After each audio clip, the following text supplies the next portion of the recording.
Hey guys, sorry. For some reason my remote control for this is not working, so you have to give me a minute here.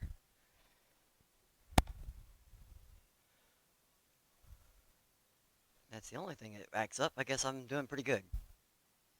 Trying to get the remote working so I can switch scenes and stuff if I need to. My phone's just saying will not connect.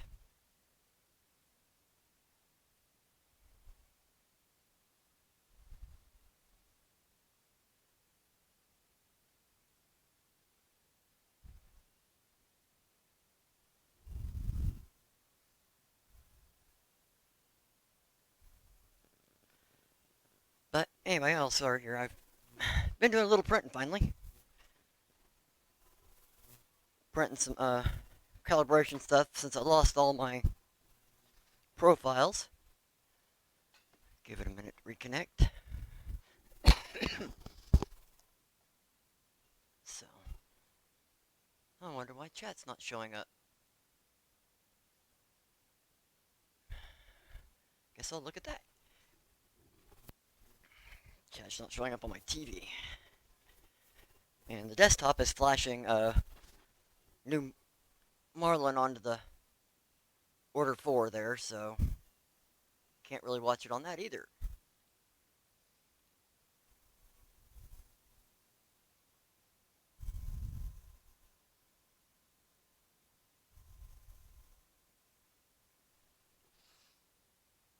Yeah, so give me a second here, trying to look at why.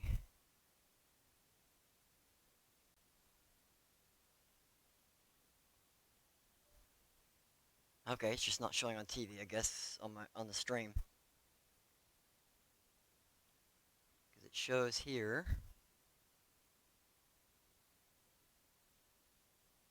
Actually, my wife painted that Groot. She did an amazing job here. Just a second, I will.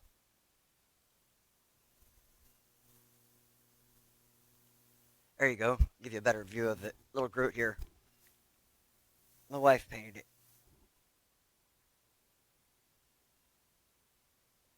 Actually, if you look, it's third out white. This is the only Groot I've ever printed. It was printed on the Alpha Wise U20 with the sample G code.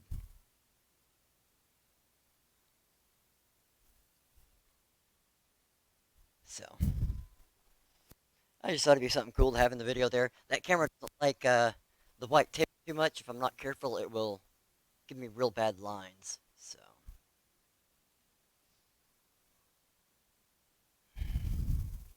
but you can see I got other camera working, obviously. Just for some reason, there it is showing up in the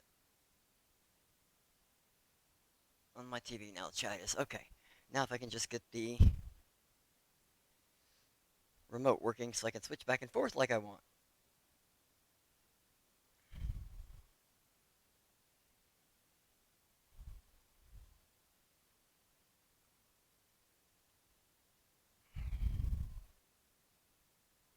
The dragon is Adelina. She's the singing dragon. I've printed a bunch of them, probably around 50 different ones. I like to print one of her for every filament that I use. Um, I just find it works real well to show off what colors and what the filament will look like on a finished print.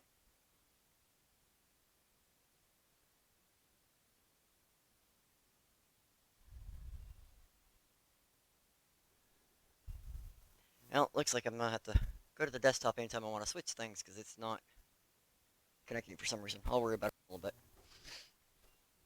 But yeah, and then I've even got the one in resin that's Bucktown clear resin there. And see if I can reach here around all the other printers. That's what this one is. This is Bucktown clear resin.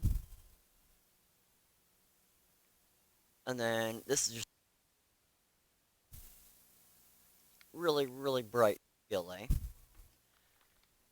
And then I got the big one I showed off during the last stream on Sunday, just on my stream here. And this is Airy One Lagoon Bow uh, PLA. I believe it's actually considered a silk. Lagoon Bow Silk PLA. Let's see here. This is Area 1 Gold Silk PLA. These are all the same G code. I use the exact same G code, so not all of them are tuned. Um, Finding out like Pryline Orange and Red PLA. My PETG ones, my wife claimed when I moved offices, I was upstairs above me here, and moved downstairs, and the wife told me I couldn't take all my little dragons. And this is Pryline Purple PLA. It's actually one of my favorite colors.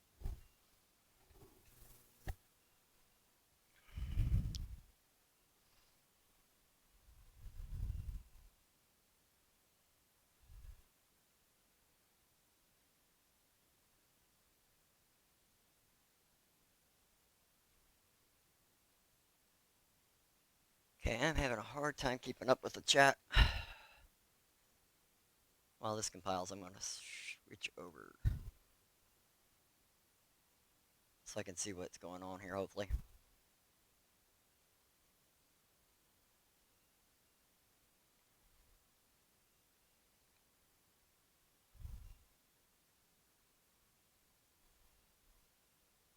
Yeah, because part of it, for some reason, on my TV, I'm losing the edge of all the video.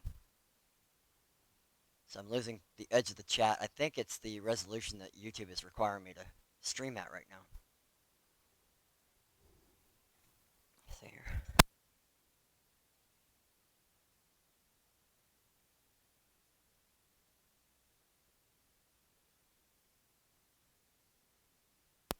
Sorry, my allergies are getting real bad, and I spent most of the day.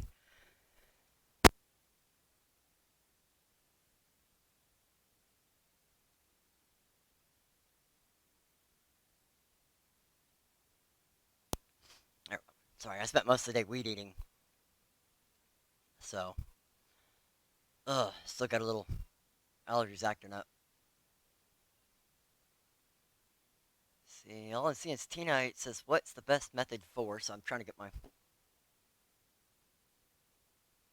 laptop to load since I can see it.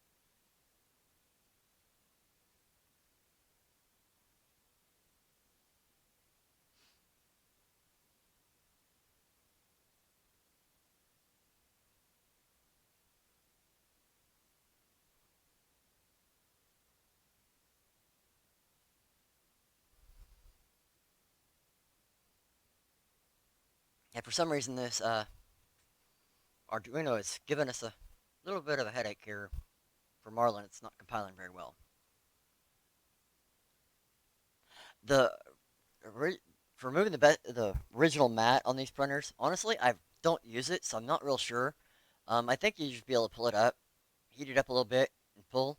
Um, but like I said, I have not used the mats. This is actually a sticker that or a magnetic bed. It's what most of my printers use is magnetic beds or glass. I don't really use the stickers. See, I use the sticker on the Alpha Wise because it same came stuck to the glass, but it actually peeled up a section, so I'm gonna have to peel it off. Like I said, I think you could just pull it up. As long as it's on a metal bed, it should pull it pretty decent, and then just some alcohol to get the residue loose.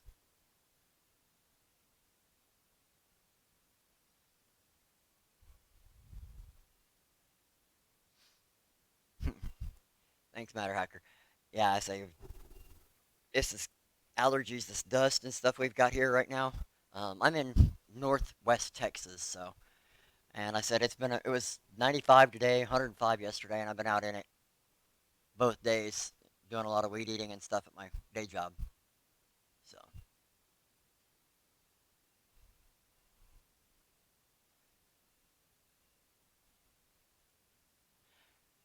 Tina, the magnetic beds, I love.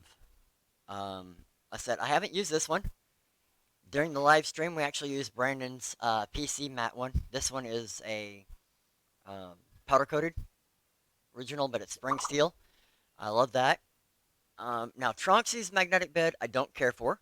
It's the Build Talk sticker with magnet on the back. See, I've got one sitting here. There it is. And it just, there's nothing to it. That's actually the sticker. There's nothing to it. So if you damage the black Build Talk sticker, you're done. You have to replace the whole magnetic sheet. And then the other one I use is Airy One's Mawflex. This one is spring steel with PEI sheet on it. And matter of fact, I've got a print going right now on the XY3, Tronxy XY3 with one. Um, I'm working on finishing tuning that. But I like them because you just don't even necessarily have to let them cool off. You just reach up and peel them off, flip them around, so it's really nice.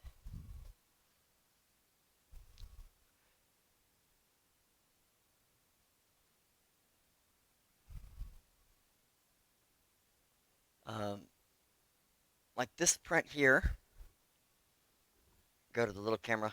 I didn't even wait at all to let it cool, and instead of taking the sheet off, I just pulled it up and bent so it warped a little bit on the bottom, just but it's test print. I'm working on tuning the XY3, like I said, so that's what there's 4 different prints here. I've got a 5th one going right now. Matter of fact, I was gonna start one here on the X5S real quick.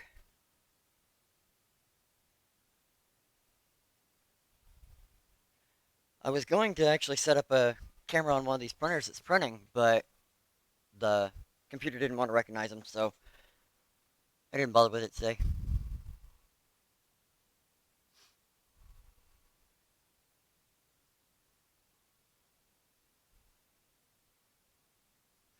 Honestly, Tina, there are, depending on which printer you have, I'm not sure, I don't remember. I talk to too many people every day to remember what printer everybody's got. Um, but Wham Bam makes a magnetic bed that's really good. Um, everyone makes one that's really good, and I've got one here. Actually, how it came to me. I don't know if they normally come in a box or not, because this is the way that Two Tree sent it to me. It's for the giveaway. Matter of fact, have a look at it because I haven't seen it myself. But it's a 235, so it won't fit very many of the printers necessarily. I do like the look of it. As soon as I get some of this bubble wrap off. The sticky sheet was stuck to the bubble wrap. I'll put that back on here in just a second. It's got a really nice PEI sheet on it. It's fairly thick compared to most of the others. Nice spring steel. It's got their logo in it.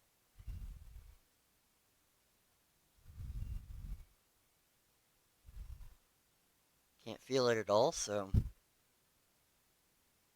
that's actually a really high quality one too. I think main thing with the magnetic beds is find one you like the price of and buy it. I say I have not tried Wham Bam. I've heard good things about them. Techie Dad has one.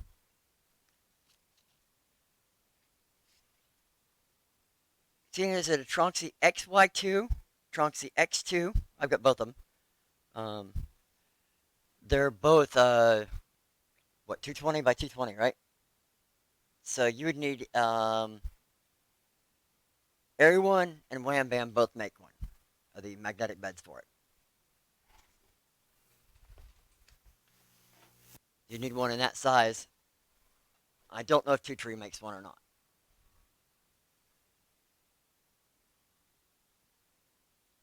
See, I've only used the PEI on 2 of my printers currently. Um, I've got the Creality glass on my Ender 3s. And I think the rest of my printers, no, and the Silver SV1 has the same lattice glass on it. The rest of them have glass except for the Sapphire Pro 2 here. Sapphire Pro. here. Doesn't have glass. I actually went ahead and stuck the sticker on. And let's see. The under 5 plus is a glass bed.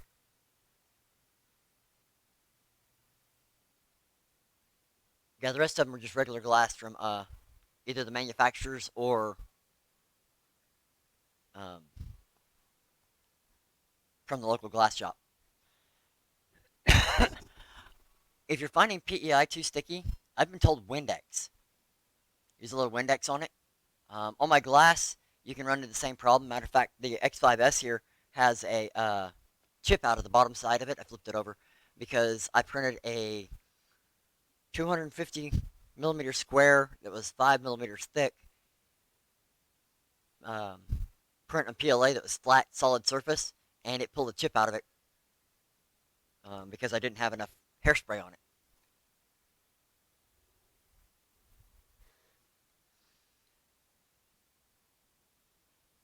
Now, I have been told PETG you don't want to print on PEI because it will bond too well. You have to use Windex for that.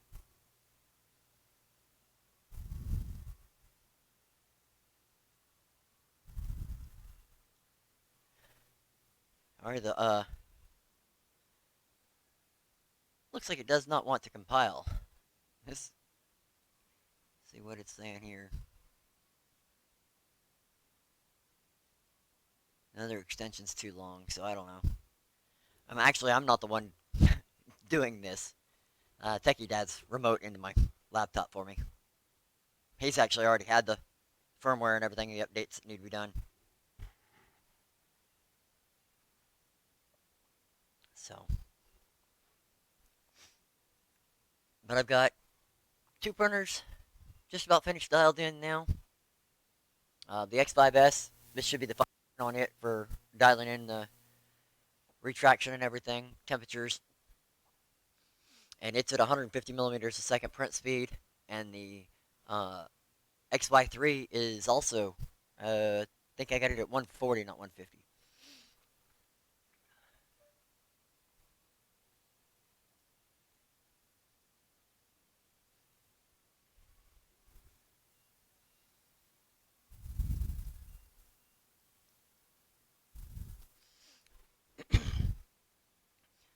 So,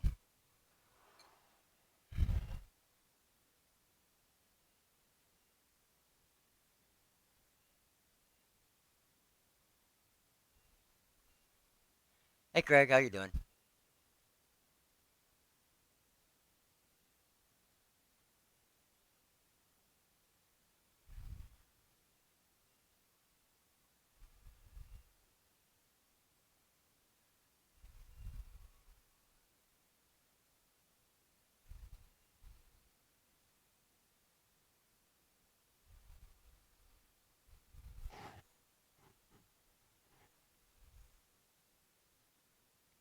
And see, I've had all mine pop parts pop off pretty much except for a couple of them on the glass. Now I had the Build Talk sticker, like I said, that came with the AlphaWise U20 Plus. Pull a chunk out about the size of your finger. Let me see if I can actually grab that. It might even have the chunk out of it still or stuck to it. It pulled out when I printed Adelina. Nope, it doesn't have the chunk in it. And I don't know if you can actually see it or not, but it's actually right there. That chunk is missing. So, really need to clean it, but I didn't bother because I knew I wasn't going to be using it. I just put it over and use the other side. So I said one day I'll get around to removing that actual sticker.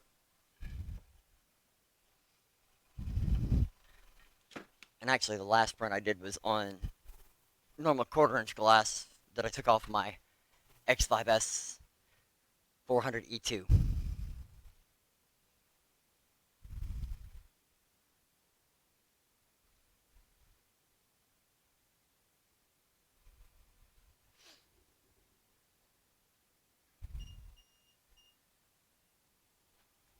X5S starting up here, homing.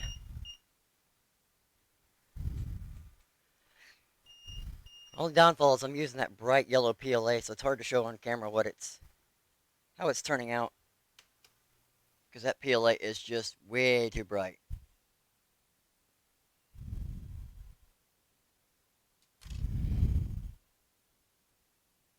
See if I can get.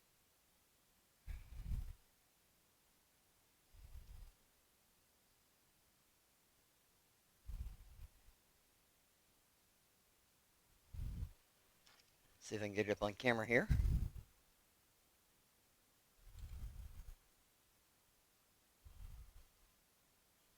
Trying to pull YouTube up on my phone since this one's back to a spot I can't interrupt it. But let's see here. This is one of the first ones. And you can see right in the edges here, there's just a little bit of oozing. And this one doesn't have that. And I just lowered it down 3 degrees. So we'll see. I wanted to try another one. Sped it up a tiny bit. There you go, like normal. I just hit print, as you saw. Do anything, bed's perfect, so. There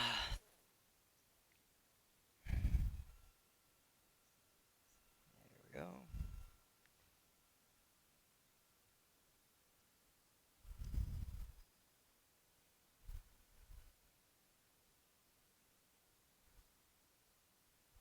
See if I can actually see any. Like it. Let's see. There we go. I can see a little bit here.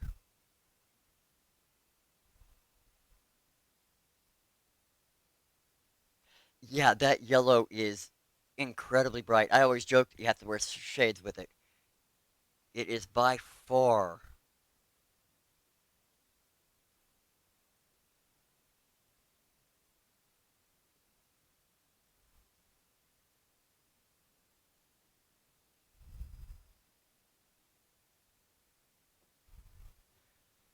A little hard to read on it. Wait, it's almost over where I can take over the laptop. Um, Tina, I'm not sure what you mean. Do I just throw out any 3D printed subject? Do you mean like failed prints and things? No, actually, I've got a 30-gallon garbage can over here full that, well, not full, but it's got all my failed prints from the last 2 years in it. Um, about half full. All the supports, the brims, the skirts, I just throw it all in there. Unless it is like PETG, I don't keep because that's just PLA. And I don't do any of my wood filled or carbon fiber filled. I don't throw in there. I tend to mostly just print stuff we're using around the house or stuff I find cool, like Black Panther here, that mostly behind the laptop right now. I said wife's got to finish painting him up. Not perfect, but it was actually one of the first prints I did on the Tornado here. And some other prints that, just displays. Like I like the look of the dragon to show off what filament color, if I'm choosing a filament. Um, I do roses, a lot of roses, like PETG roses. I give them to the wife and people around town get them.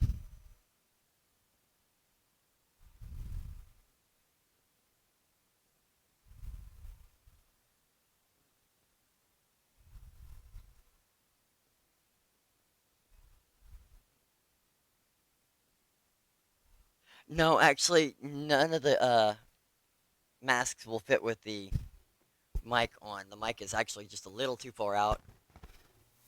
The big one back there, I think, is closer. Let's see. It would be cool. It's hitting. Because it holds my ear out. Yeah, somewhat. It might echo real bad.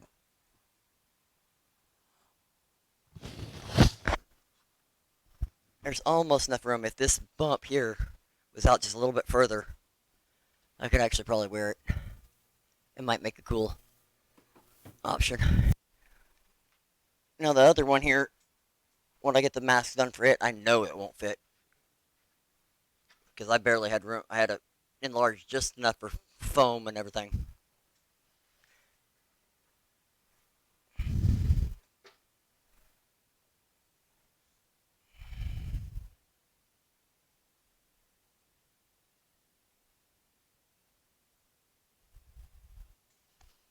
Let's see, trying to see here.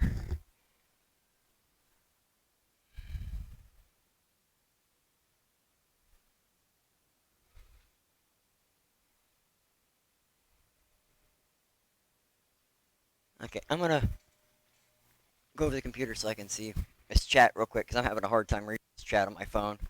So I'll be off screen just a second. I want to be able to respond to these, and some of them scrolled off the screen.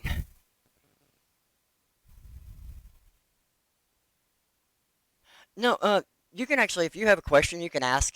Like I say, right now I'm having a little bit of a hard time reading since my laptop is doing the firmware update.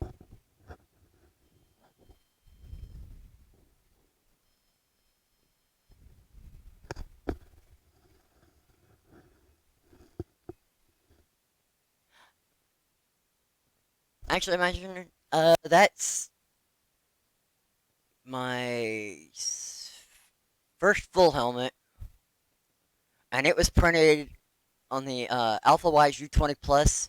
It was the first major print, and it was like the fourth print ever on that machine. I just took a chance. As oh, might as well.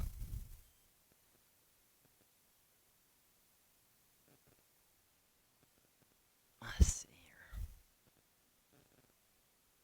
Really wish this would let me switch screens.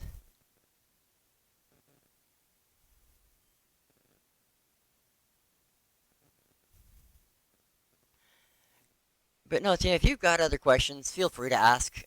Pretty much any time. I will do some, but this is a hangout. This is just general lax. Everybody helping out or whatever. I say you can still see my dinner sitting there, but I didn't get teed on it already. I actually had small issues with Streamlabs again, but I got it figured out early that I was able to get back in, get it streaming beforehand. Not by much, but I was able to get it streaming, so.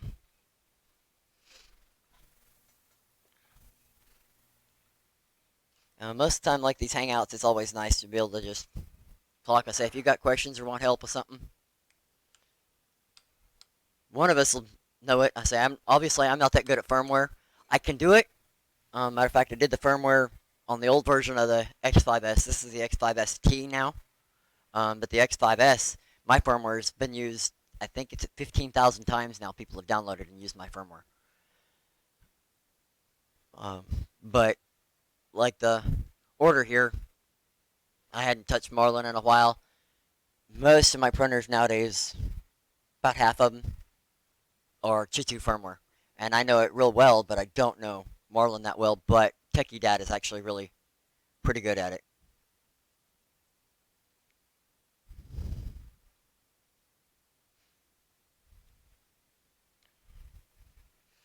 So I'm trying to get these printers tuned and printing good so I can start printing my full armor suits. Actually, my big thing. I've got a spectral armor suit. Matter of fact, I'm stealing a computer for a second. I gotta I gotta show it off.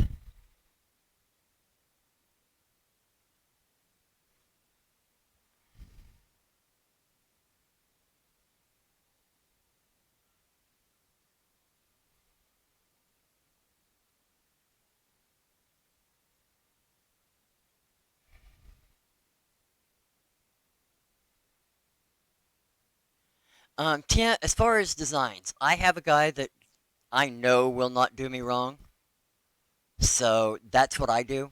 I pay him. Matter of fact, I just posted a link or sent a link. It should hopefully come through. Um, of the design that he did for me. He did the full spectral outfit for me, and that's the helmet, the backpack, the chest pieces, and everything. Um, I said he did a phenomenal job. The rifle alone is more detailed than you could imagine. The helmet, he went as far as plan out every part is printed. Like I said, I don't know if you were here on Sunday, but I got it glued together. But even the pins in this thing are 3D printed. No, not bolts. The lenses, because I have a resin printer, are 3D printed. So everything on this thing will be 3D printed. The mask has breathing holes because it'll connect to the backpack, and my plan is to have a hose hooked to a fan. It'll blow air in here, it'll come out here on the side, and then you can breathe out through these front vents on it. Um, and then he designed the gloves. They're actually just kind of like a bump softener on your hands. He designed those to the point that they have sew-on holes, so you can sew them onto your gloves. So really, I can't say for everybody, but this guy, he did me very solid. Matter of fact, he's looking for work right now. Uh, he just had to move, and he's a little short on cash. So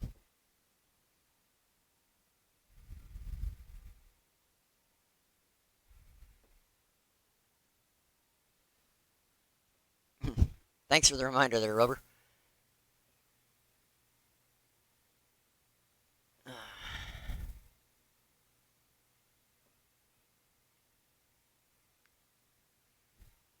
Tina, I'm not actually going to say how much the design was, but because I really feel I got too good of a deal, and I don't know what my plan is with it yet.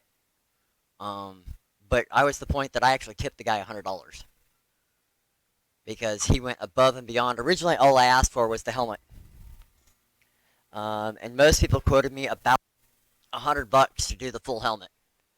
Um, and that was the mask and everything with it.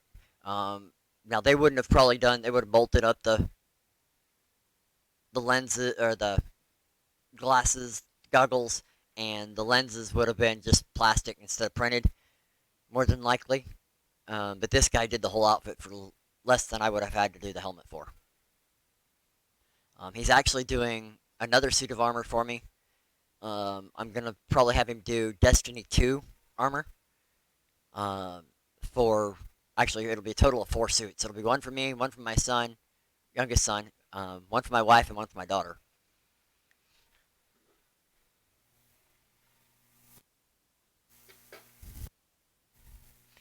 Now, also, a skewed view um, does commissions as well, depending on what you want done. So, and I know skewed view, Shom is actually really good price on his too.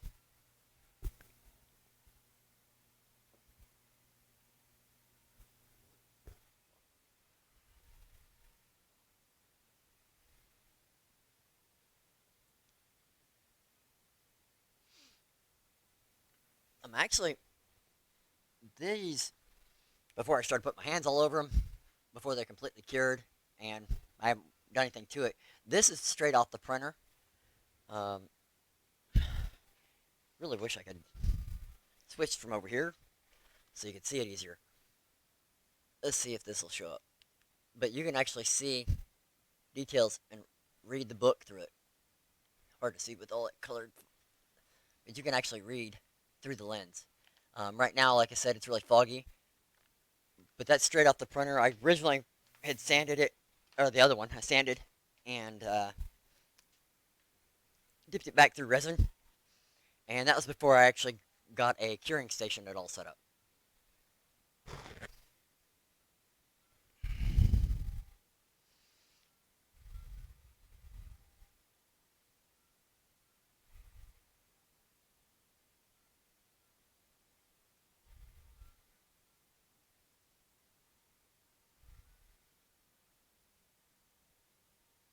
Let me see if I can get the remote working again. yet. I say I don't know why the remote on this Streamlabs is not working. I actually really like Streamlabs because it's got the feature where the video can be seen with the chat and everything. I can switch cameras and scenes a lot real easy. The only downfall I'm having is they did an update and most people are having problems with it. Hopefully it'll update here real soon again.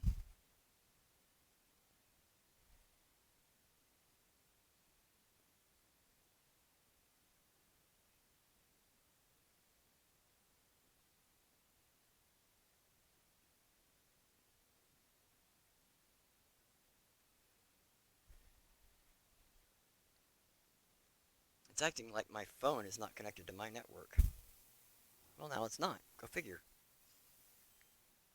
Okay, let's try that again.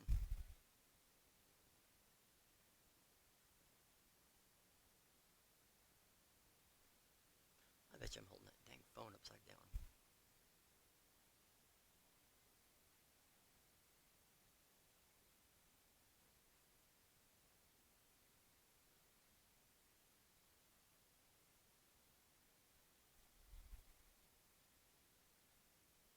Come on, read it.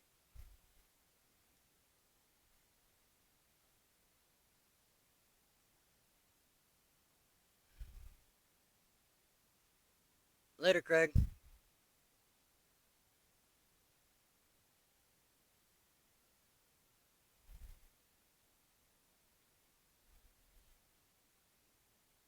Why is it not reading code?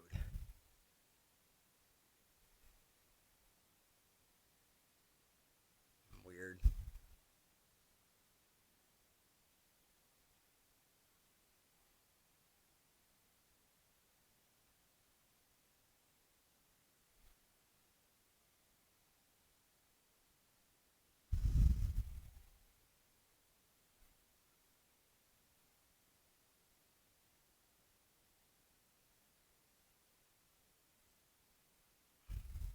No, my phone is not reading the code.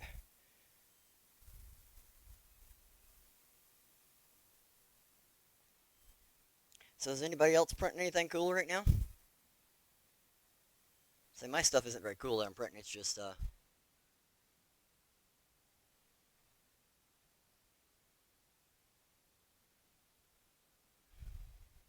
calibration stuff's all I'm printing.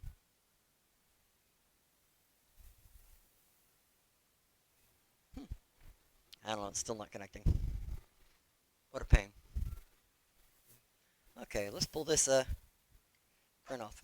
Here, as a matter of fact, I'll actually bring off magnetic bed so you can see it. What I do there, Tina.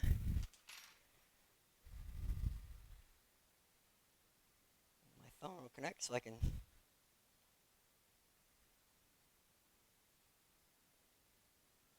watch.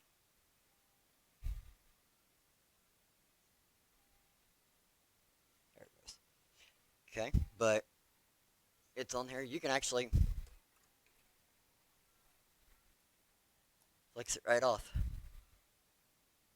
It's got one string, but that's my own fault from earlier. This just peels right off.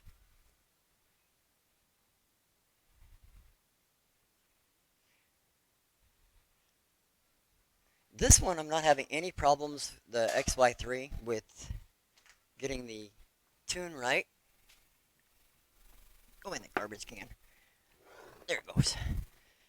As far as stringing, my issue is the bridging. I've got some strings right here in some of the longer bridges, so I got to figure that out. It's getting better just by speeding up the printer, actually.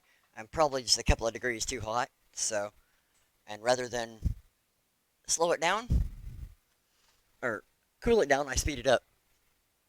As long as I can keep the print quality up, I don't mind.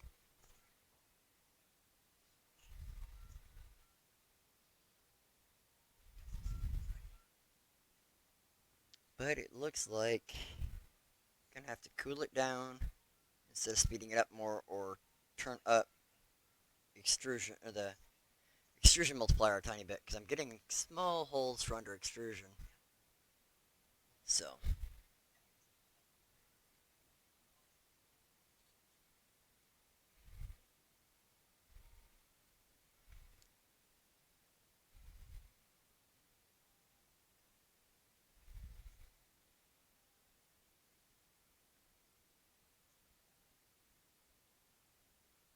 oh, cool, Rover. Didn't know you're having problems not or getting it up. That's one thing I got to have. Oh, it looks like the compile worked. I've got to have Windows 7 on my desktop. It's Windows 7 Pro because of the amount of RAM I run on my desktop. It's currently got 86 gig. It used to have 128 before the lightning storm. So I've got to have Pro whatever I'm doing. Let's see, I should be able to get back to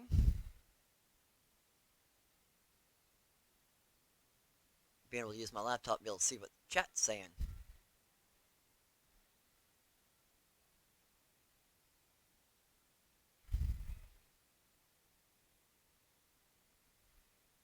Yeah, CNX, I noticed just tonight, for some reason, there's a lot of them. I actually got tonight for my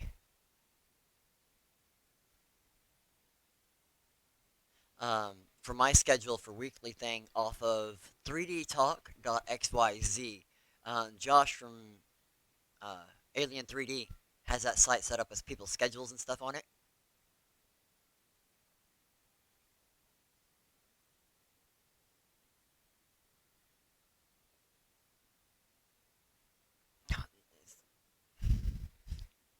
Yeah, that computer is an old server. Um, that's actually what that one is. Lightning took out the last of the RAM. It was at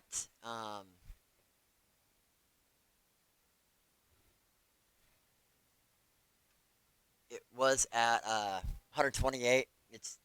It took it down to 80 gig, and then I had some single gig sticks that I pulled out. Took out 6 sticks, so now it's at 86 gig. Um, and it took out the operating system on the 1 terabyte drive I had. So I bought a solid state 256 gig and reinstalled Windows on that, so I can get all my data off of the 1 terabyte. And then I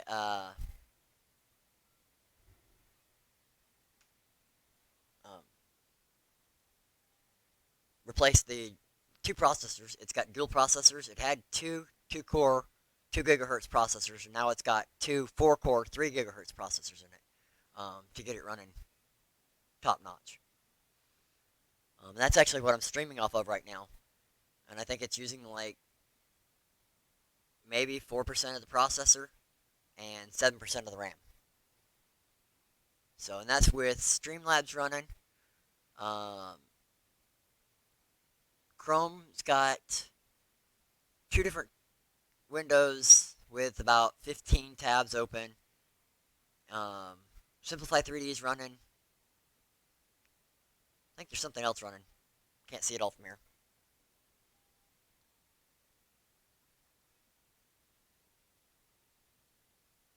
So,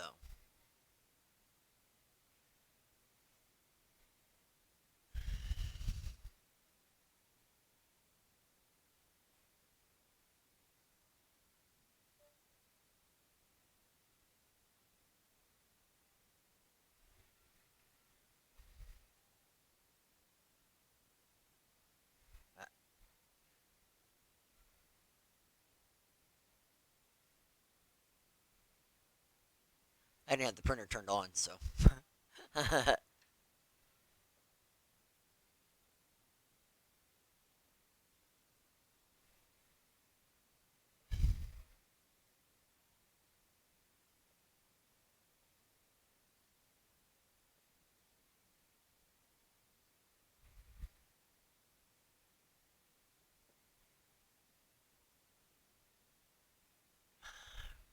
Rover, I don't know why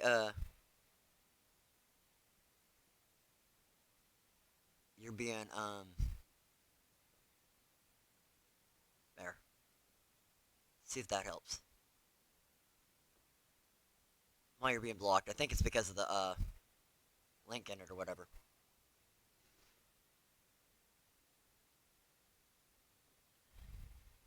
Yeah, well, Brandon, my laptop has 16 gig of RAM in it. My new laptop, which the new power supply should be in Saturday, um, it's got 16 gig of RAM. It's got a 250 gig solid state and a 2 terabyte hard drive in it. So it's actually a gaming laptop that I've got.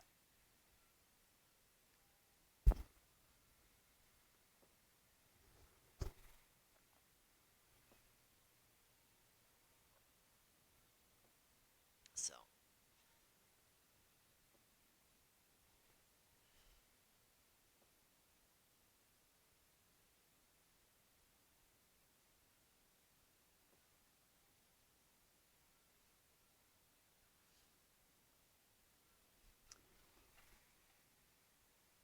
I'm trying to figure out what's thumping. Oh, my.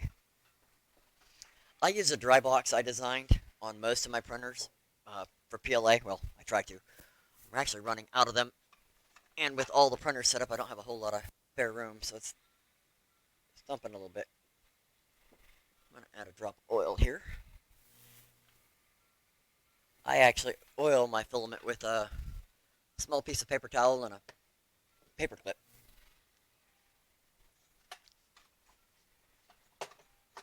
So,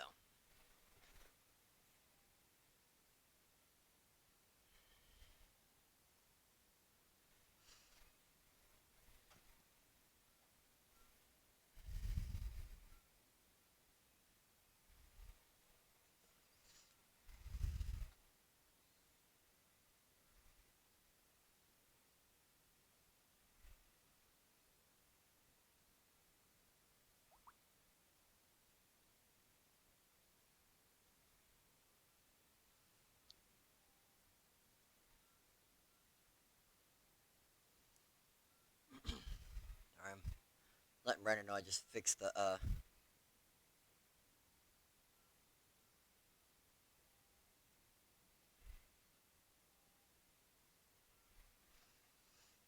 unplugged and replugged the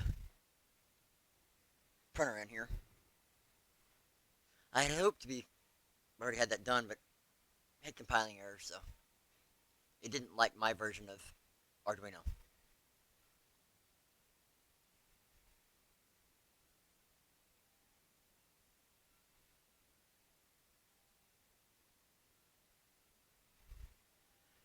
Yeah, when I built this office, I was sure I'd have enough room. I've got a CNC, a 4-axis CNC mill upstairs in my old office still. That initially was going to go in that corner over here, this back left corner. And no, it don't fit. Now I've got to figure out where it's going to go.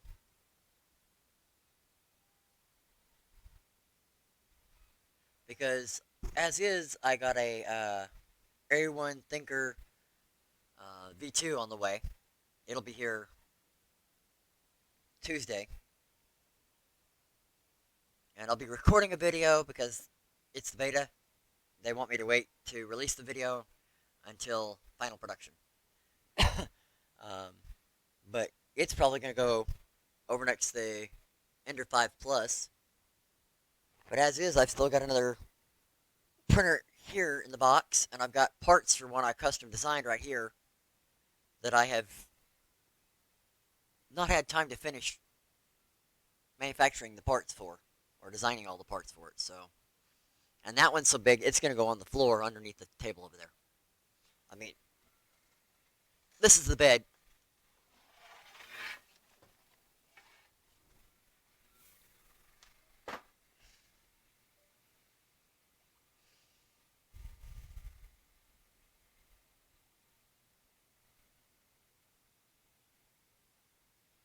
So, I mean, that's a nice, large size bed.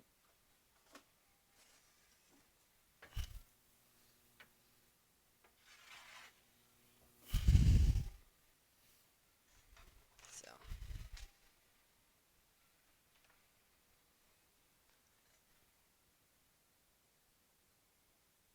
There you go, Tina.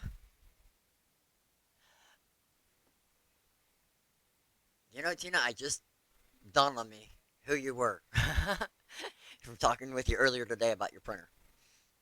I said I usually talk to about 300 people a day, so it's hard for me to remember who everybody is. So I'm taking it you got the bed level there, Tina? Bed leveled and figured out the Z homing.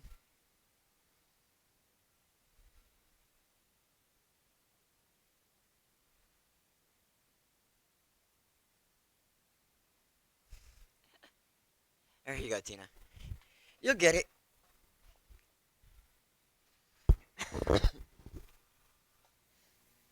See, I've got well that print finished. This one's printing. Get news again. Let me try something here. Oh, I wonder. For some reason the temp is high. That should stop it. Must not have saved the file, or I must not have saved my change to the temperature. I do that every once in a while. With S3D, if you change the temp, hey Raz, if you change the temp, I tend to hit enter. And, well, it just closes the window. It doesn't necessarily enter it. You actually have to put set and then remove your old one. So, and I don't always remember that. So I'm probably just, you know what, I'm going to put this up. Eh, oh well. Something brighter up there. Put my magnetic bed away here. Should print something else on this printer, but I don't know what I got saved on this SD card. Let's see if what I got saved on the SD card. Nothing I can print right now. Okay, well, I think the X3, XY3 is done. Incorporated. And since I'm over here, because my camera at the desk is not working right now, I can't slice anything without being off camera for a while, so.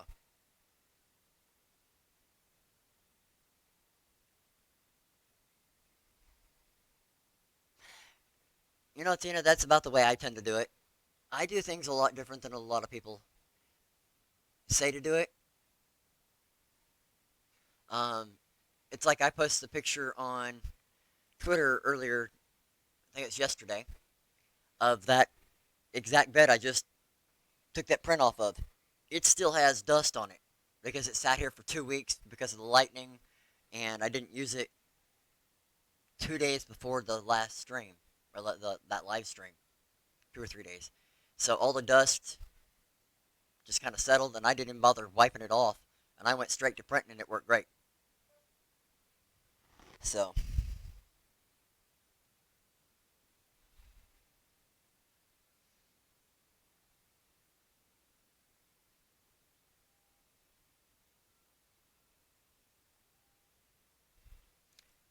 I'm gonna get a longer USB cable here. I'm gonna try a different port on the laptop because if you guys remember, my laptop ports are part of what got hit by lightning. Let's see if this is a longer one. I wish they'd go to micro USB cables or USB-C on these things. Yep, this one's longer.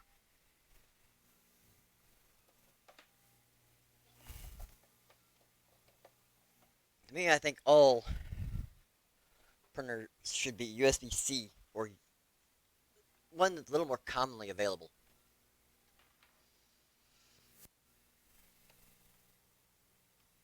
Unplug my mouse. Try it in the other port. Nope, still not recognized. Okay.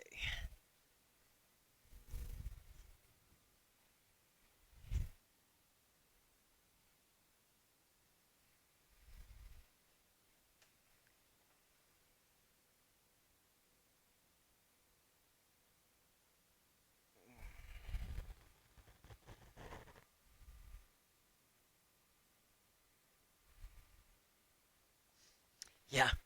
Sometimes I was wondering about that magic dust, because, I mean, literally, when I took the photo of it, I wiped my finger through it so you could see the difference of where it was clean and not.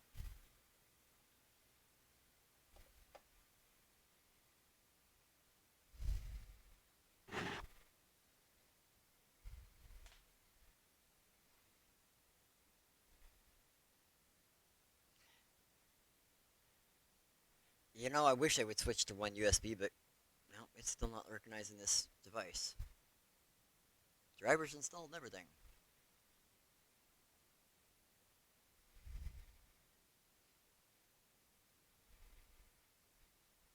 And that's the exact port my mouse was in, so port's good. It's the only port I know is good all the time.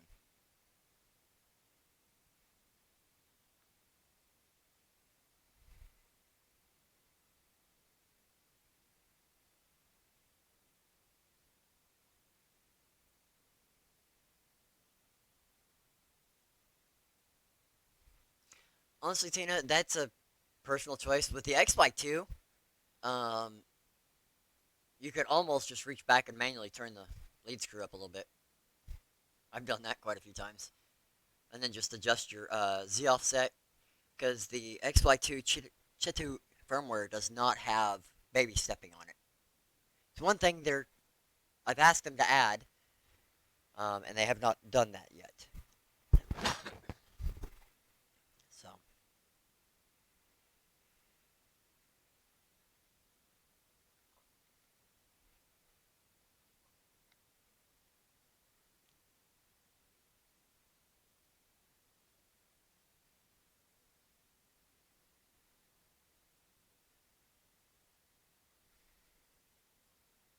laptop is acting really funny. Honestly, Tina, if it's running fine, you know what to do next time. I just let it run.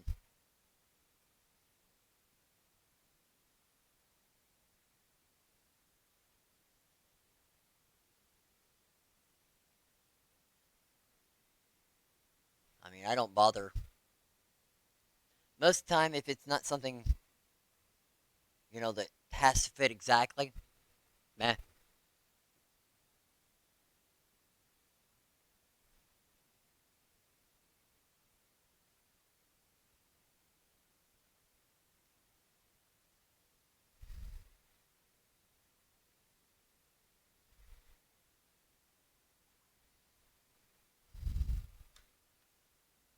What the heck is this laptop doing? It's not recognizing it. It keeps flashing back and forth.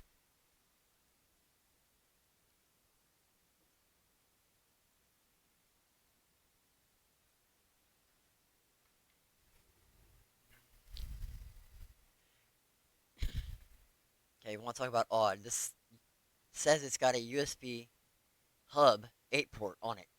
There's no hub attached to this at all.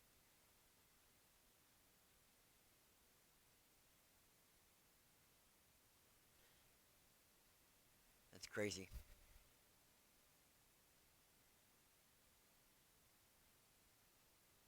Yeah, Tina, that's what I would do. Just let it run because it's not going to hurt anything.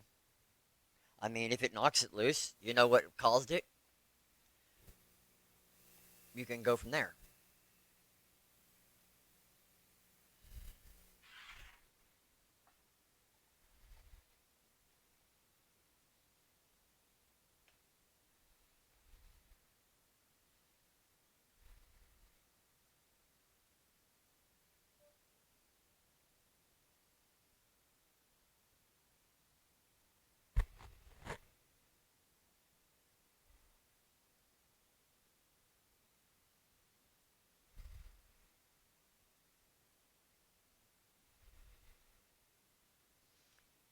Interesting, Tina. I wonder what the difference is. Did you order it from the same vendor?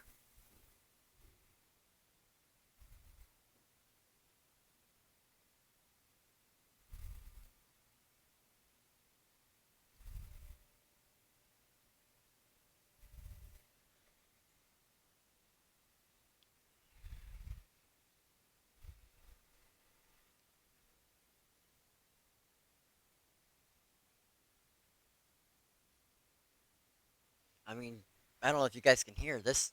My X5S. I mean, it's not what 8, 10 inches, maybe a foot behind me, and it's making real short moves right now. But there you go.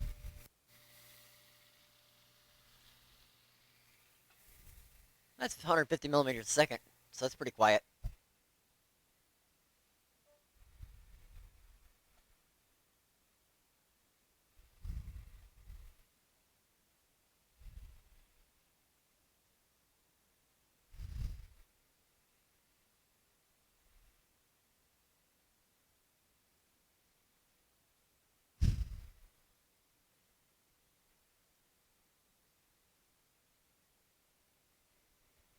Hi, Brian. Sorry, I just getting a quick glimpse rebooting the laptop here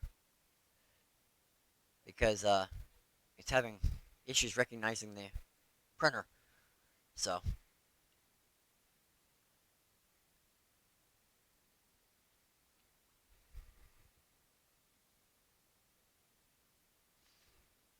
Techie Dad didn't want to reboot it because I got too many windows open.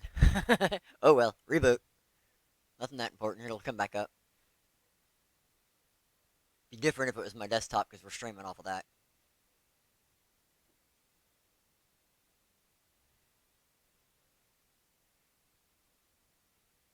So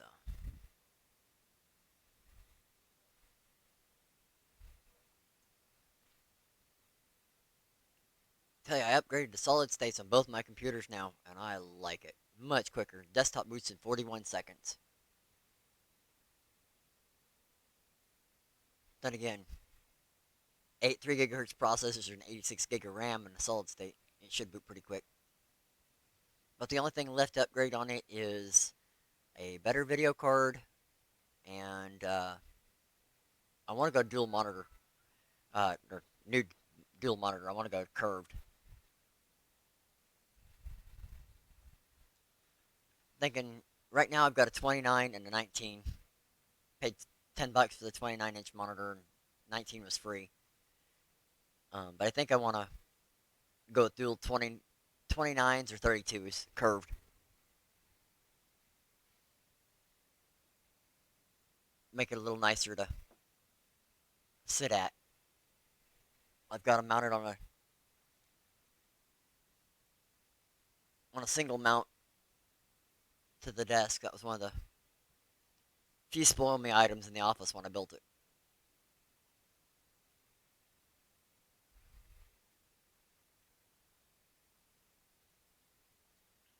So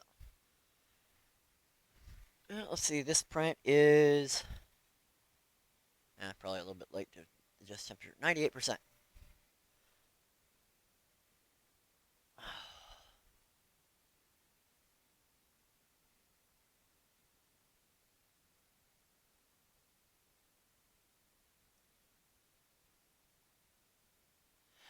Well, Tina, just because you order from Amazon, it's kind of like an eBay. Um, there are several different suppliers. Uh, Loy is one of them. Loy something, I don't know. And then Trunks has their own as well. So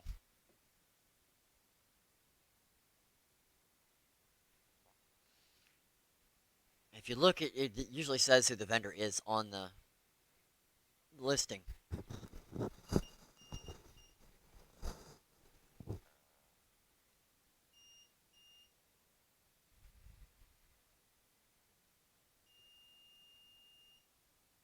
Loudest part about the printer shutting down. Beep, beep, beep. 52 minutes. It's funny. I changed retract distance shorter, or no, speed shorter, speed lower. I changed it from 80 to 40, and it gained 5 minutes.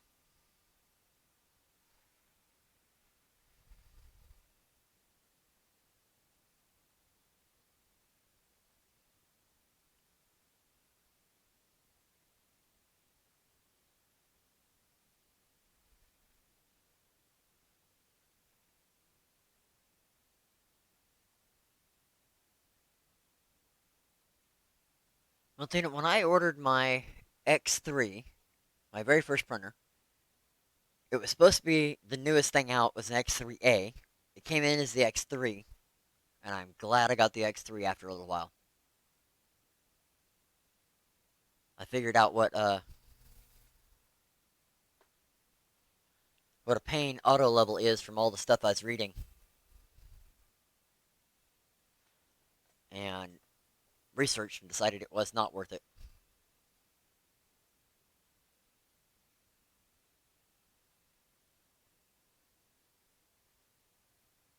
I can't see on. It's weird on the TV. It cuts off. Well, on at least two or three letters of the chat box, and the last message I see from is from Tina. I can not read it. It's only half, top half the letters.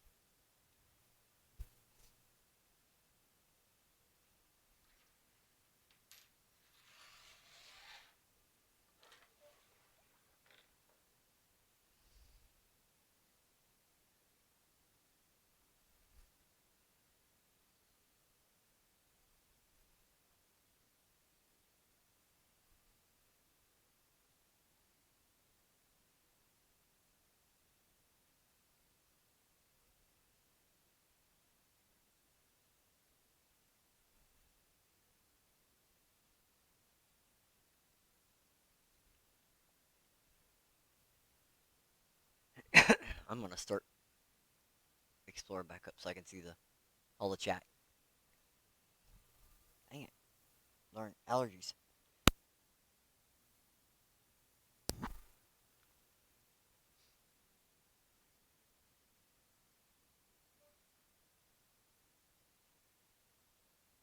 If it fails when you're in bed, there, Tina, it fails.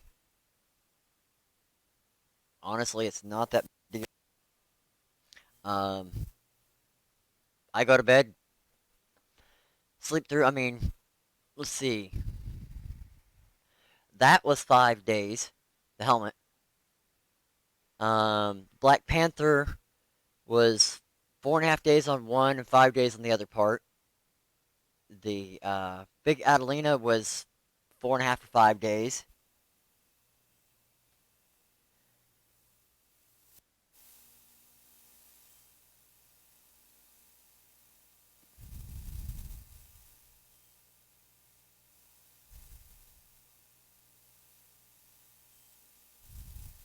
So you get to where you just don't worry about it. Um,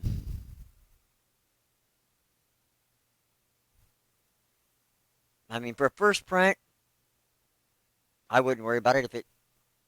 You wake up in the middle of the night and think, oh, I better check. Well,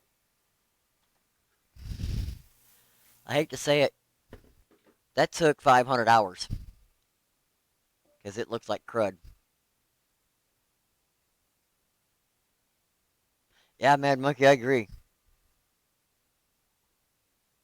Um, Print it, let it run, wake up in the morning to a nice gift if it finishes that quick. Very seldom do I actually have failures anymore. Most of the time, if I have a failure, it's oh crud, what was the last? I'm trying to figure out what the last failures I've had is. I consider this a failure, even at 500 hours, because I didn't have enough top layers, and I've got some ringing and shadowing in it, which is bad because it printed that helmet on the exact same settings and no problem. But for some reason, this one it didn't like.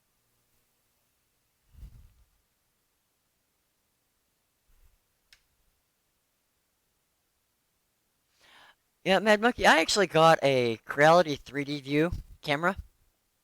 It's the only camera I can see from uh, anywhere. And at first, it was like really cool. I gotta check on the printer. I gotta check on the print. And I checked on it quite a bit.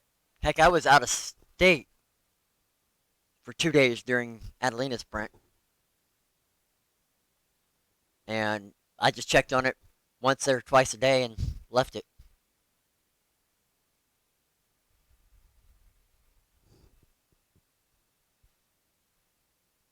Okay, my video on YouTube is loading here, so hopefully it's not lost.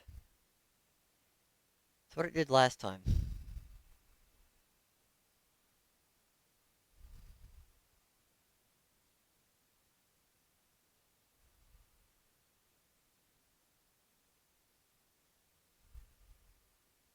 Yeah, Raz, honestly, that should not have taken near that long, but oh, now it's all grainy on my laptop. Wonder if it's going grainy everywhere. It should not have taken near that long, but for the most part, I don't care how long prints take.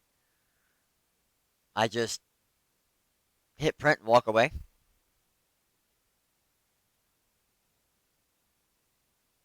If all else fails and I've got something else to print, I grab another printer. Very few exceptions. Yeah, I think it's my laptop acting up.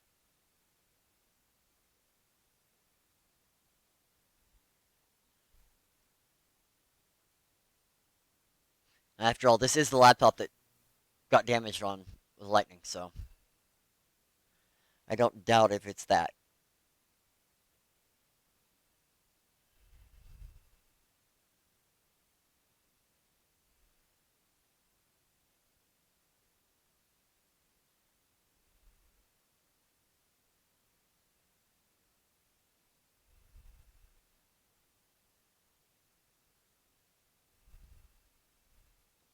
I watched First Layer for the first time last week, I think it was, this last weekend.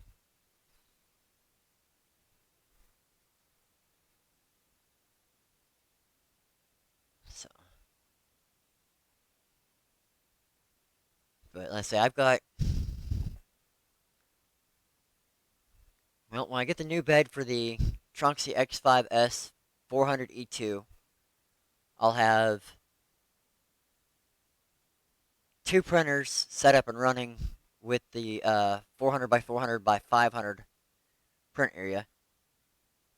Then the Ender 5 Plus, I think it's 350 or something like that, 350, 350 area. Then the Tronxy X5 is 330, 330, 400. So if it's massive size, then I gotta wait till the print's done. But most of the time,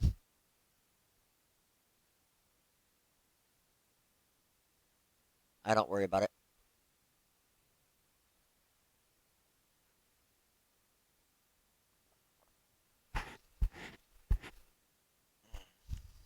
So I've got two Trunksy XY3s, three XY2s, three Ender 3s, the X3, the X2, the X6A, XY or the X2. So I got plenty of the smaller printers to print whatever I want to print. That's usually why I end up with a lot of knickknacks. Use you know, wife's got a craft room upstairs that has a bunch of sewing machines in it, and I printed a looks like a puzzle spool holder off the Thanksverse for her. About 50 or 60 of them already. She's got them hanging on the wall,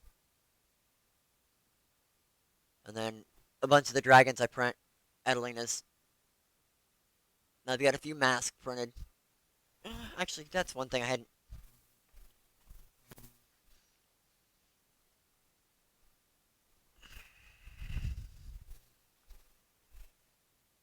I got that mask I printed. That was a fairly long one. But my very first long print is hanging on the wall over here. This was printed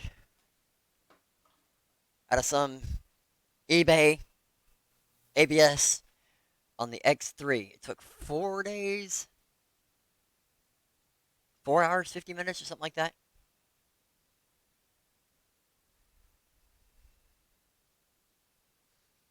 So, oh, you can't really see. Can't really see this one because of the angle. This is the Death Eater mask from Harry Potter. And I just put sunglasses with lenses in it. I think that one took about 4 days as well. But it's PLA. That's actually orange. Praline orange PLA. Same as the dragon that was up here.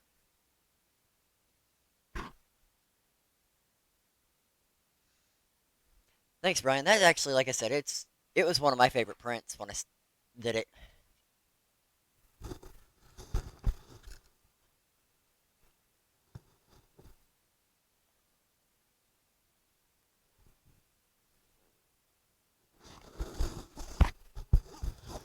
Problem is, it actually needs a tiny bit of padding.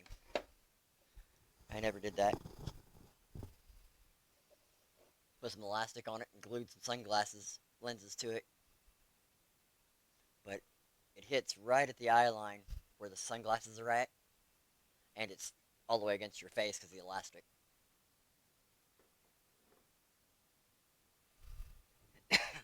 That's just Rust-Oleum black spray paint and some silver acrylic from Walmart.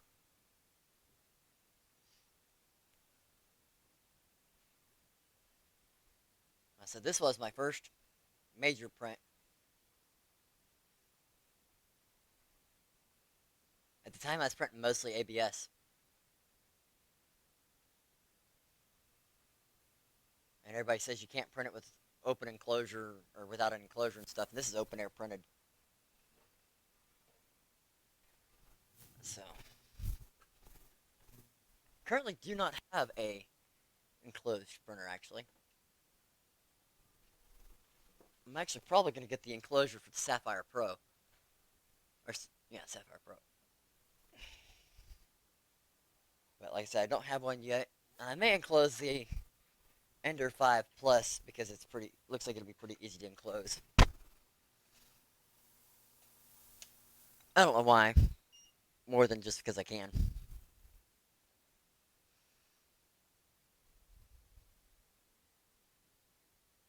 It has some bright yellow.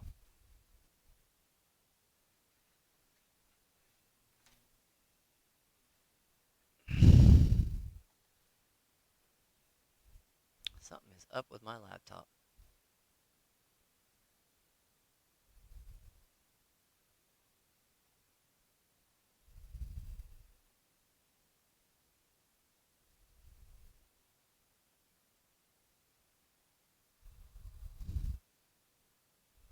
I'm wondering if it's not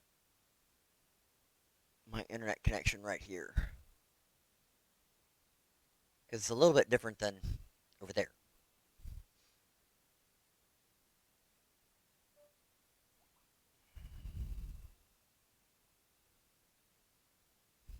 Well, congratulations, Brandon. Looks like Techie Dad won the bear frame kit.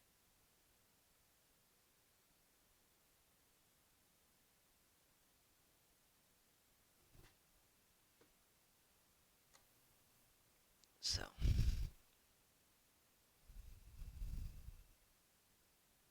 figure that probably would have been a real popular stream tonight.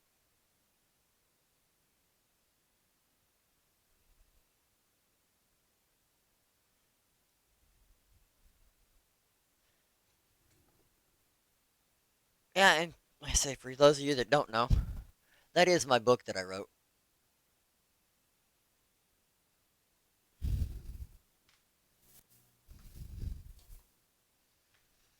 People were asking me for a long time to write a book to go with the tech site, so put most of the or part of the articles I've got that I wrote in there, and added a few new items. So, and it's available on Amazon.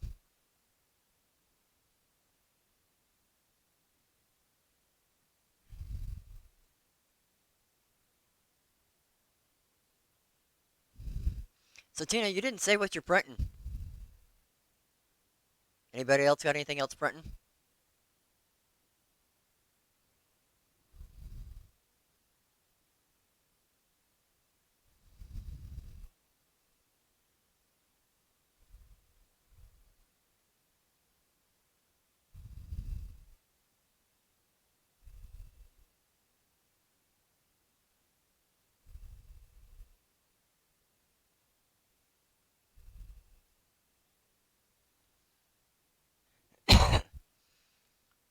I say probably starting tomorrow or so. I'm gonna start printing the suit, armor suit pieces.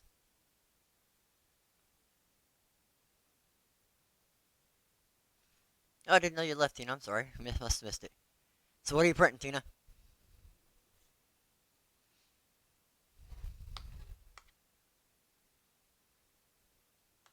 You guys have to forgive me. I'm gonna eat a little bit of my dinner.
Yeah, you probably did. I flipped the switch the wrong way. I turned it off so you didn't have to hear me eat, and flipped the switch the wrong way. So thank you. I say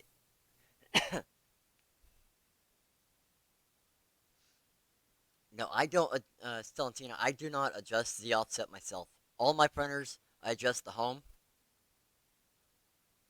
So I adjust the home so that all of them are Z0. It's just easier for me. That's the way I do it. I do that because like I've got three Ender threes, and it's just easier to keep one profile for all of them, and not have to have a different offset in the firmware or the slicer for it.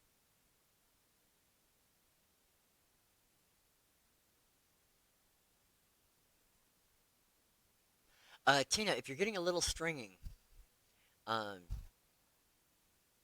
on the X, okay, on the touchscreen, because that's the XY2. Here, I'll turn this one on. Same process. There should be a emblem with a wrench and screwdriver. If you touch on that,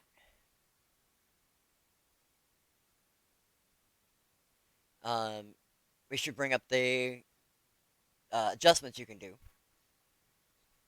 Click on the one that looks like a nozzle beside it. Yeah, Tina, that's my book. It's on Amazon.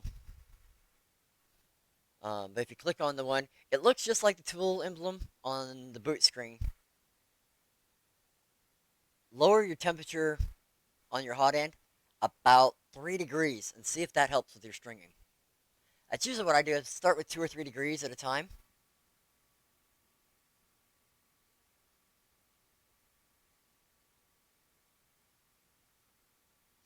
Hey, Ron.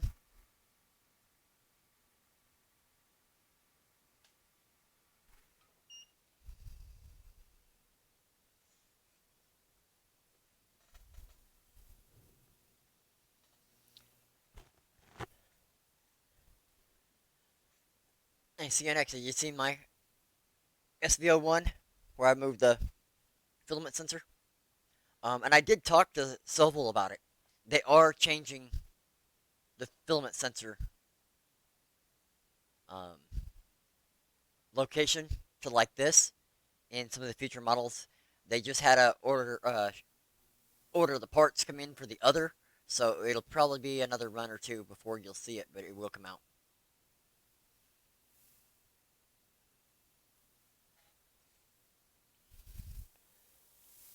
But I actually need to get this one tuned. I started to tune it the other day. The filament go I was starting with, but I decided not to mess with it yet. I was going to start tuning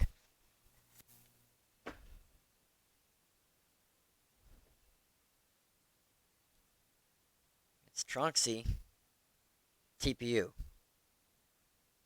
Stuff is almost like a wet noodle. Probably should have it in dry box. Our humidity's been a little high, but eh, oh well. I got a few more spools if I need to. Give me an excuse to build the dryer setup.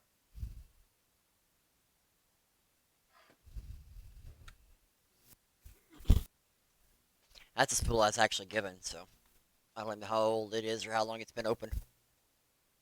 Oh, coffee, huh, Rover? I got chocolate milk instead. Hi, Andrew. Night's going pretty good. Finally,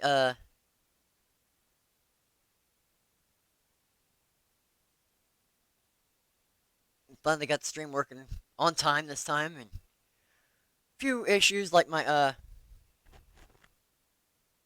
remote's not working on my phone, so I can't switch back and forth to screens too easy or anything. But it'll work for now.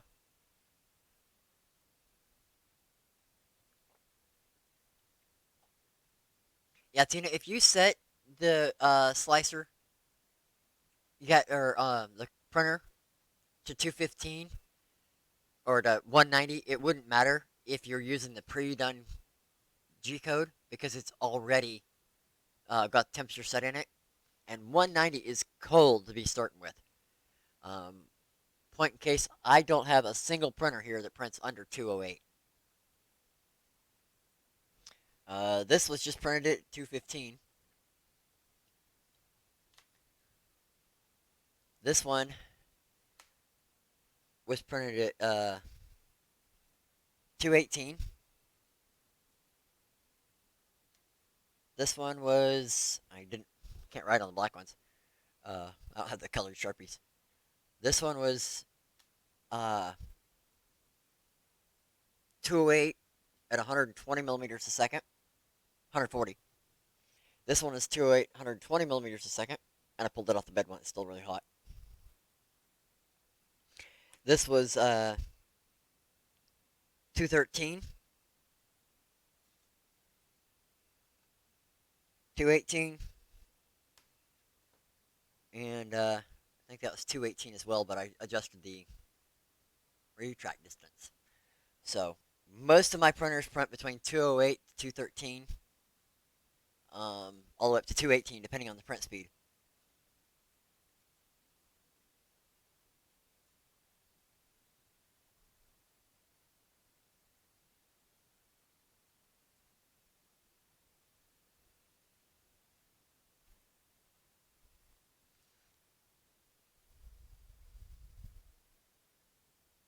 Oh, that sucks, Tina. What did it do for the fail?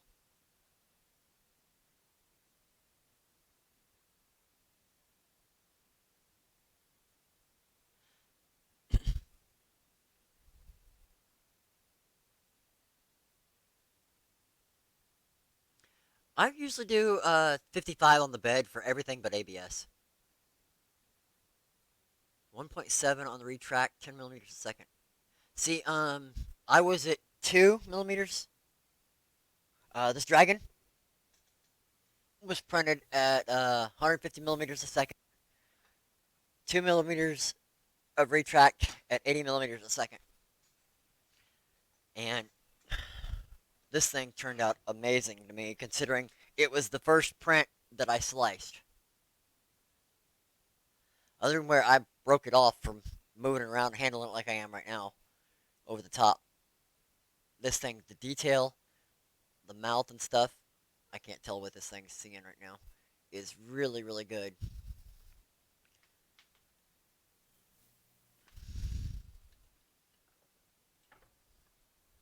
I just realized my tools weren't up.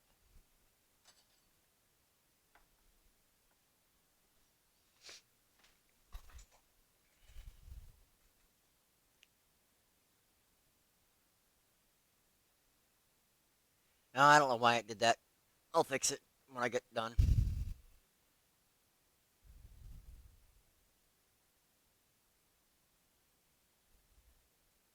I don't want to try changing it during the stream.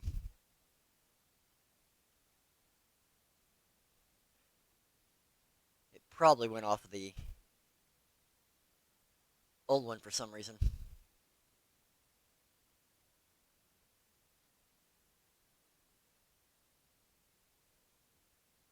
Maybe I changed it. I don't know.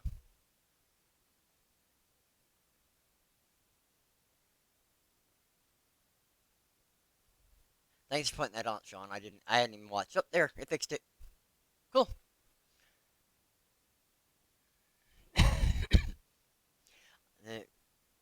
Everything was great on Streamlabs this morning.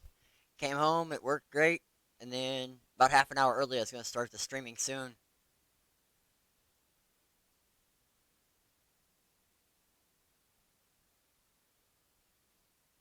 Oh, that's an easy fix. Yeah, good catch.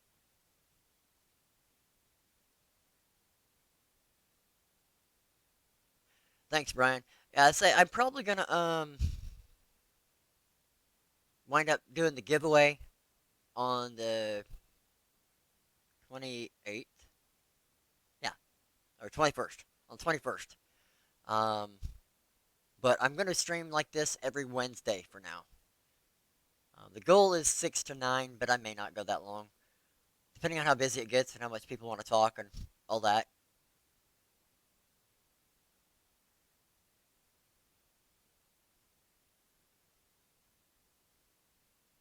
That's interesting, Sean. Everybody else is hearing me.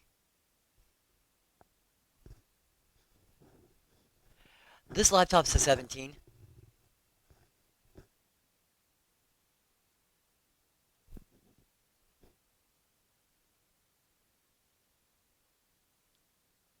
It just looks big because of where it's sitting. Last time the same uh, laptop was here, I just kind of had it pushed back a little bit.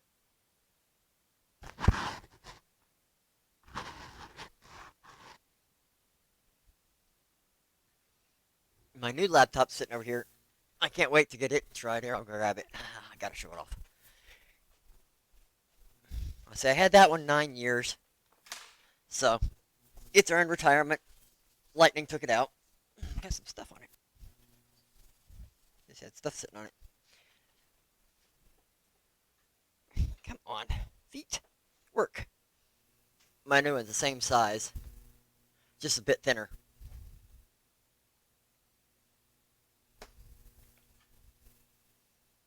So, gonna be nice to have.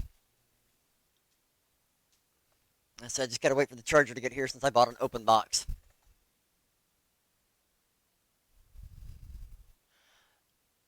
Now, Sean, did you check the YouTube volume as well as your computer's volume or phone or whatever you're watching it on? I caught that earlier with my desktop. YouTube volume had automatically went down. I don't know why, but it did.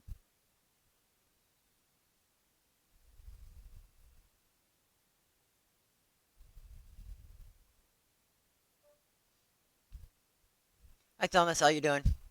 One of the few I actually remember the name of. I am so terrible with names. I say I'm lucky to remember my own.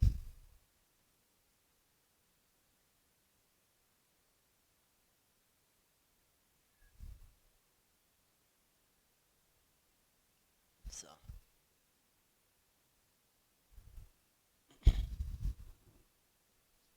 man, aren't weed eating and stuff today got me.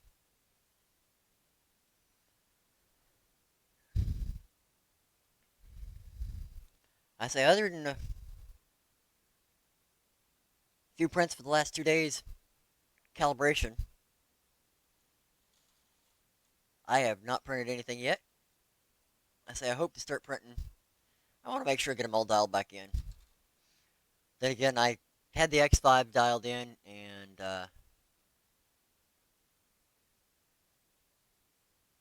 had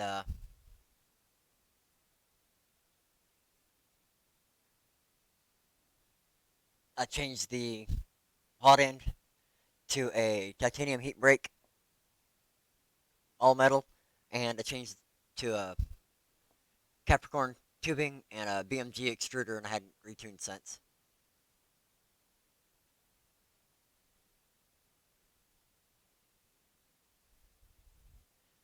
Not much. We're just kind of hanging out. Okay. If my volume's a little low, let me go over the desktop and I will turn it up a little bit. If you guys are having that much harder time hearing, I got several options to turn it up. Let me see what I got here. Okay, how are we doing? Go just a tiny bit higher here. How about? Is that any better, guys?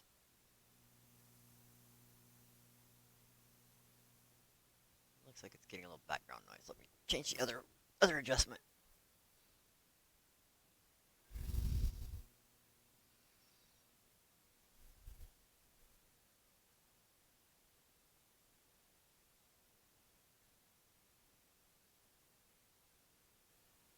Oh, I can do it right now. I don't have to wait till next show. It takes me 2 seconds to walk over to it. My volume is all the way up my wireless headset, but it was Streamlabs. And normally I could do it by the remote, but for some reason the remote, my phone, is not working. I'm Minnesota Maker.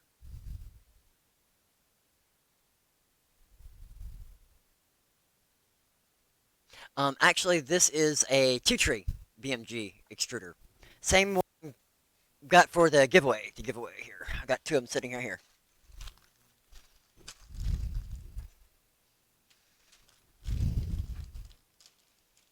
And so far, I've got three of them myself. I like them a lot. I mean, it comes with nice instructions. It comes with all the hardware. It comes with the mount if you want to use it.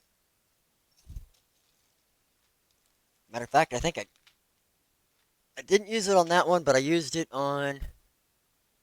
Oh, I turned around and used the mount on the Ender 5 because I moved the location of the extruder and all that on the Ender 5. I did not like its factory location. But yeah, it's a pretty good little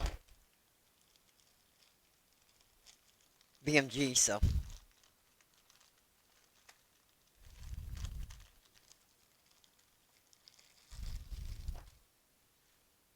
yeah. Somebody might get one that I can't get back in the bag.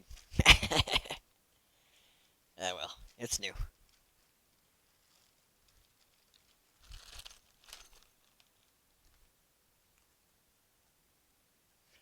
Matter of fact, somebody won one. I don't know if they got back to me or yet or not.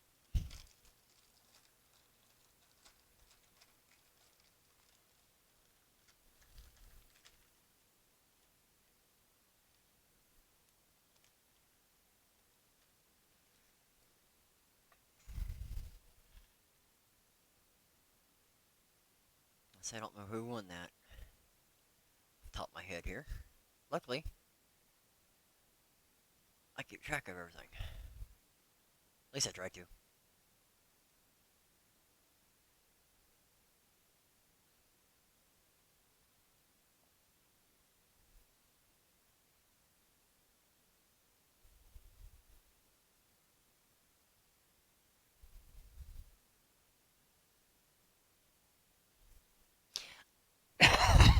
I've seen the metal version. They're just a little pricey for me. I'm too cheap.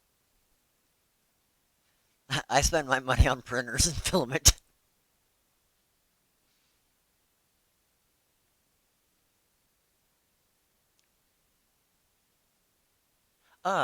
Monty Python won the BMG. I haven't heard from him. So,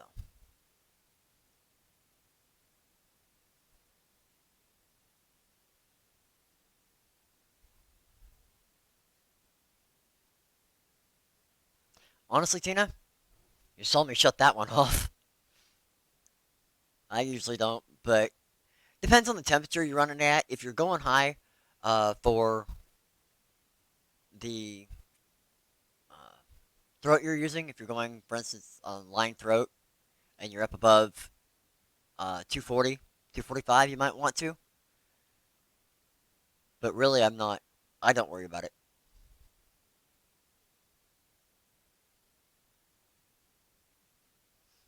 Ron, thanks. Yeah, I know how it is. I should be working on printers and stuff, but instead I'm sitting here streaming.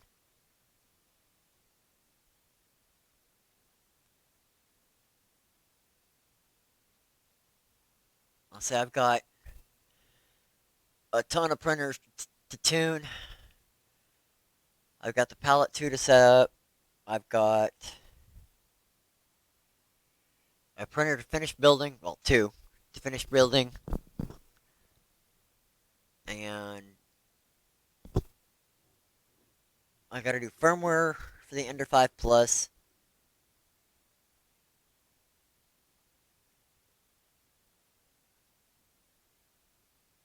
Like, I've got printers in here that I haven't even used yet. I got the X6A, Tronxy X6A came in. Got it set up, and that was like 3 days before the first live stream. So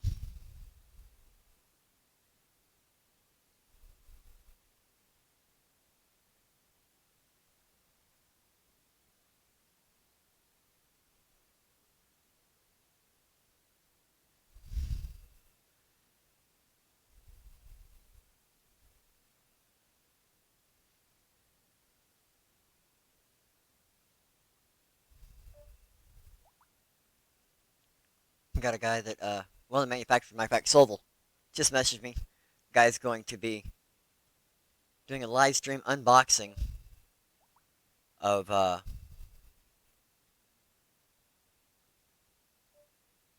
the of this printer, and he wanted to see if I'd join him, but nope, I'm live streaming. Raz, honestly, I do masks and stuff. But then again, if you're gonna give some stuff away, you can do like the lizard, the flexible lizard, or the octopus would be pretty cool. Um, they're single items.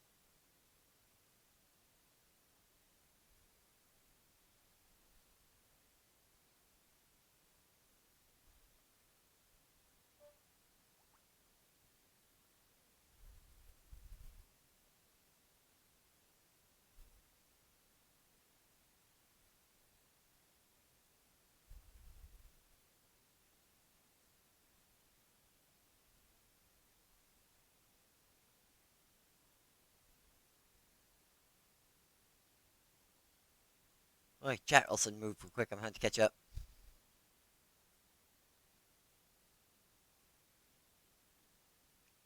Hey, Justin, I didn't even know you were in here. I'm sorry. Missed you commenting or anything.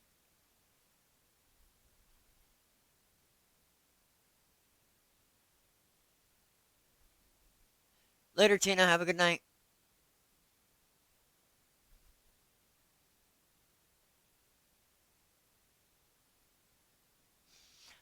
I've actually got my first resin.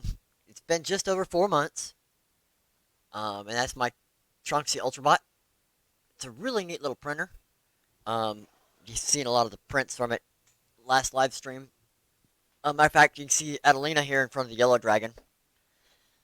There's another one. Rose. But I started having issues with it, and I finally figured out what it was my LED was a version 1 LED system. And they changed it. Now, the Trunks Ultrabots a 2K screen, and they changed the UV curing light system on it. This is version 1 here, and see, it's pretty triangular, and it's got 8 UV LEDs in it.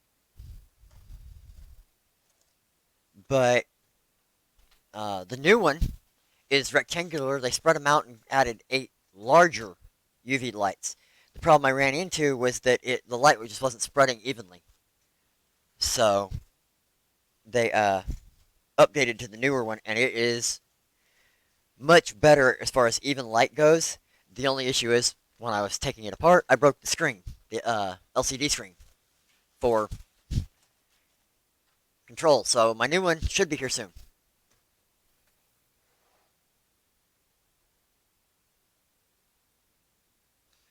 Hey, thanks, Ron, for reminding me to hit the thumbs up.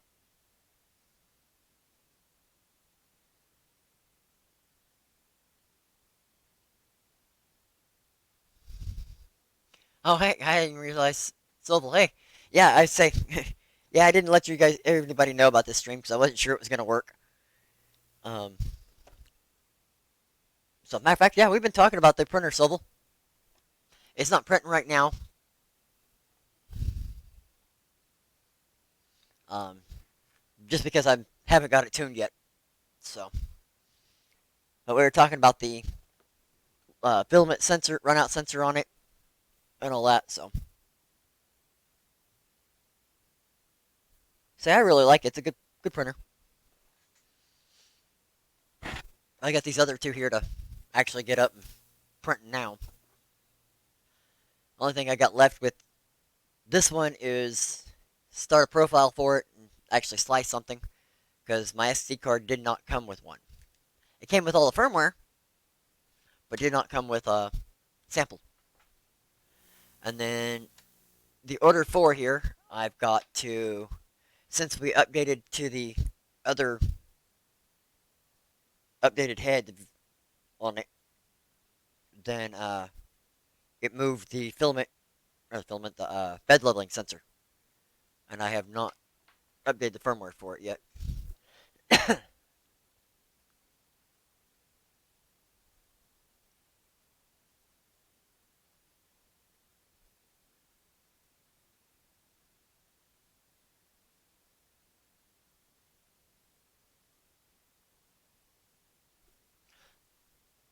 Actually, I replaced the keyboard on my laptop because it was dropping S and T from just the amount of use. And I bought another backlit genuine Dell, and I've already worn the black color off of most of the keys.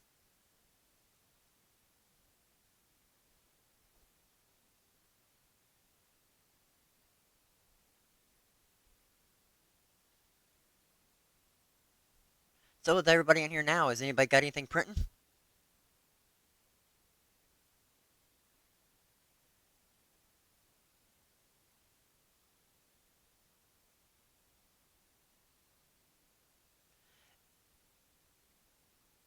Later, CNX. Thanks for stopping in.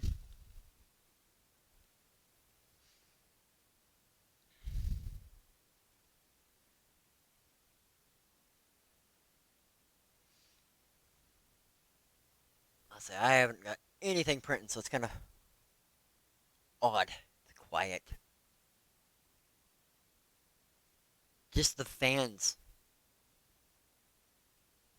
on my stuff are loud. Nice, Sean. I actually want to do a full size R2D2.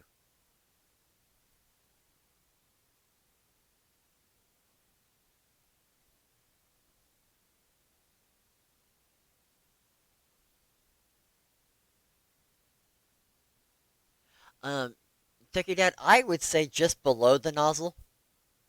Because if you're too much on the nozzle, you'll cool it itself. And hitting the bed first won't hurt.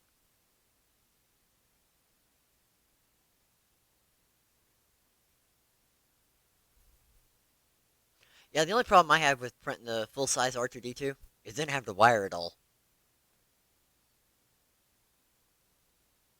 I mean, I've got a 500 by 500, a 400 or two 400 by 400, so I can print full size, and my custom's bigger than those.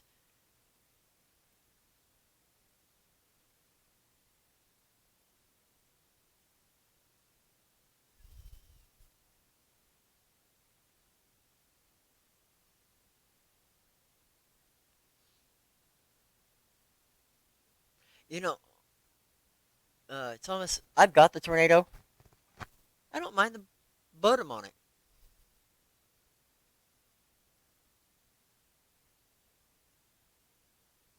Yeah, stick a short guy in the R2D2, huh? I think you get a little mad after a while.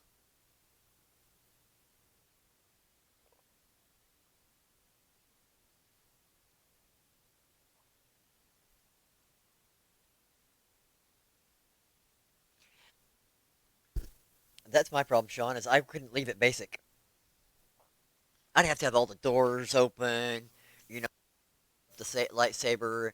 You'd have to have all the doodads moving, and then I have to figure out how to program it. And well, most of the time I just don't take the time to do that.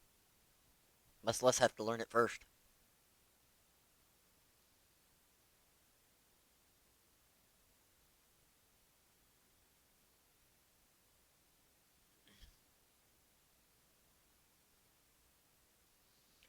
That's the problem with a lot of my other, like my printers.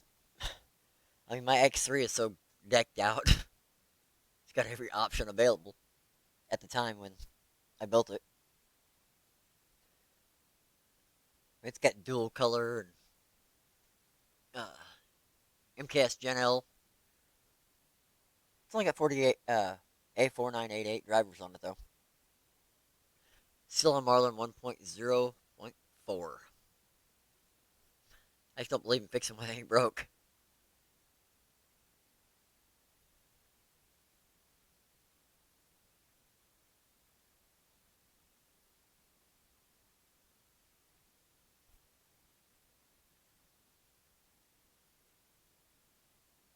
Well, at least you're able to print there, Raz.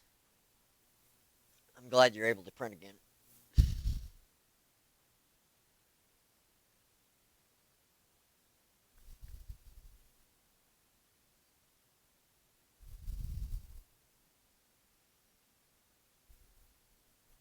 Okay, Thomas, that makes sense. I've got the Soval as my only direct drive right now. And like I said, I went to start tuning for flexible and then changed my mind. Just saying, I had the time. I can tune for PLA and PETG pretty quick, but that flexible is really soft compared to the other flexible I've used. So, I mean, Pryline's TPU is actually fairly stiff compared to Trunksy's. And as of right now, I say the only thing this Soval is printed, just thinking what I've got on it. That's Area 1, right? Yep. It's Area 1 and Soval. That's PLAs. Matter of fact, both of them right now are. This is actually Soval Black PLA. That's what all that is. Off of the Tronxy XY3. And then I've got their white spool underneath my TV on the XY2.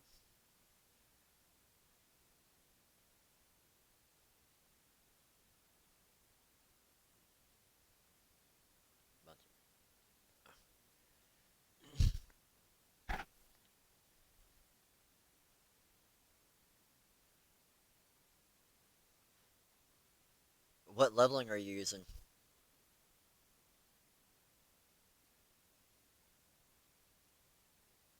See, I have. Let's see here. I gotta think. Three. Three printers with auto level. right now, and all three have not printed with me since. Not since we changed this one over to the new setup, and so it's got to be updated. The Ender 5 Plus is BL Touch. This is the capacitive round metal sensor. And then the X6A is the square blue one, so.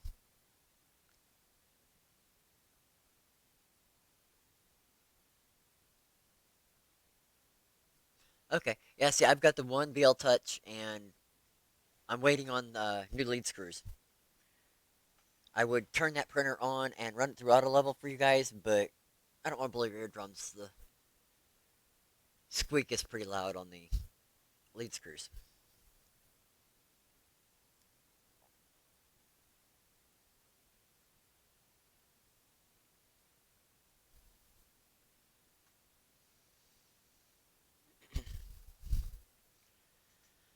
Let's see here. Just got an email from Raz. Let me check.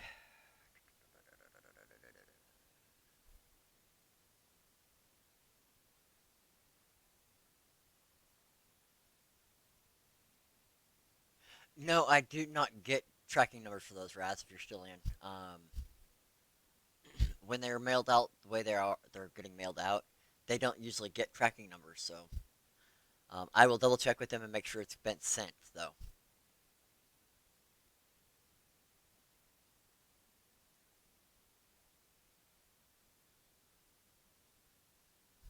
Ah, wrong button.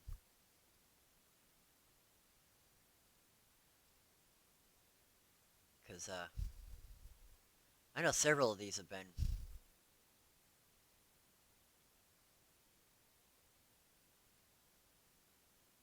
ordered. Actually, Raz, I'm not sure I got your mailing address. Let me double check. I'll look at that. I'll try to get back to it in a second here. But I gotta double check I got your mailing address to them. I might have not sent it with that first list because you just got your mailing address to me late, I think.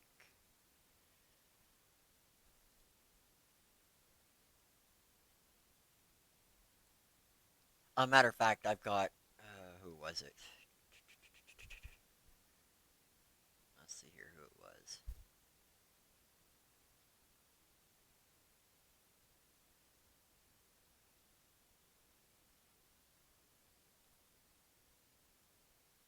Oh, somebody won. Matter of fact, imagination to form. I don't. I've got your mailing address, I know, but I don't think I ever got any shipping covered on this. So we need to message me again. Let's see.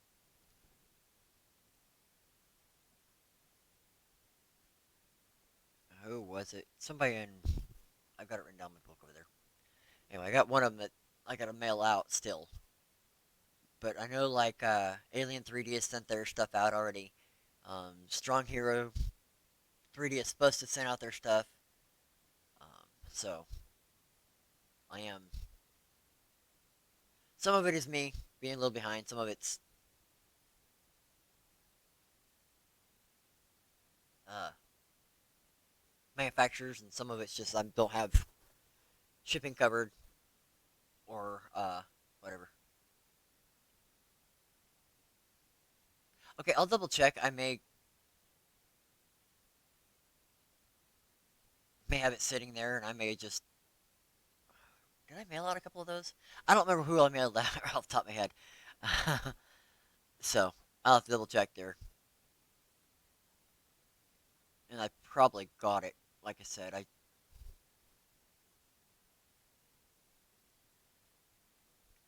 head is boggled from the last 2 days out of the heat and the sun.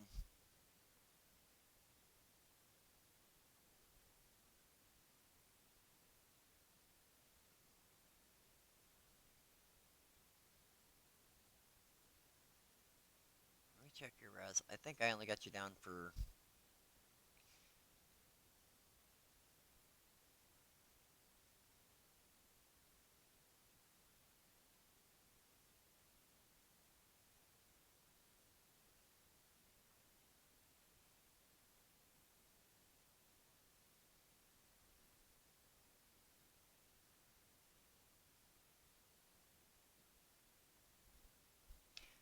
Whereas the only thing I've got you down for is the wood filament.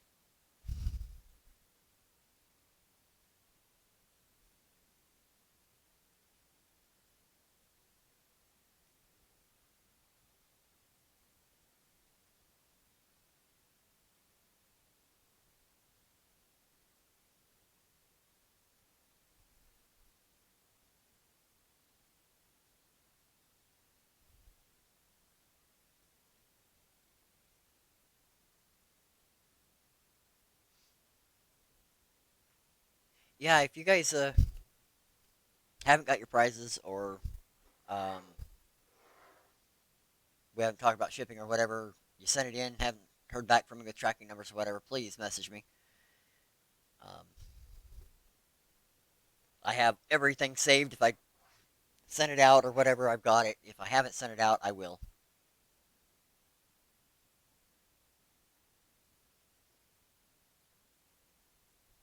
So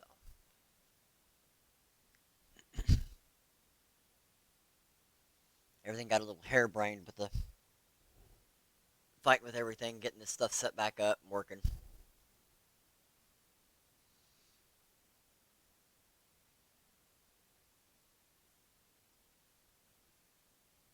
I say, and I have everyone's emails saved here on my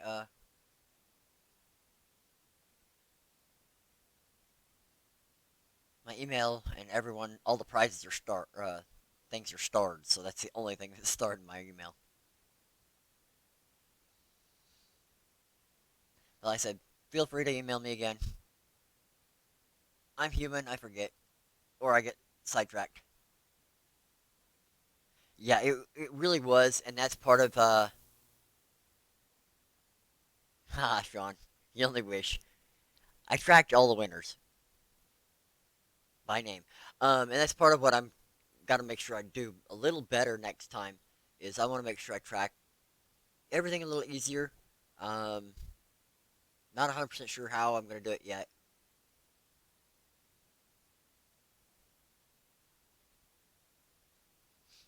Um, but I still got all the prizes to give away. So, and I have checked with pretty much all the manufacturers are still good. Just because I'm off a month is not a big deal. Uh, and who knows? Maybe I'll split it in half. Because part of the issue I run into was that Streamlabs and YouTube haven't done large giveaways like I was doing before. Most giveaways are, one, two, five, 10 items, and I gave away 36 the first time. And like I said, I've still got 80 something to go. And maybe another manufacturer will kick in a printer and I'll give away a printer each time. I had an offer for more printers originally, but since I was going to do it in one stream, I didn't want to do that.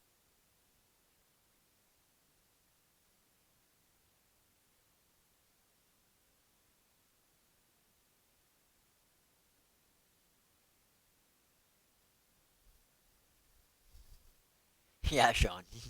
Everybody wishes. Nope, that stream ended way early, an hour and 26 minutes. Lightning took out my computers.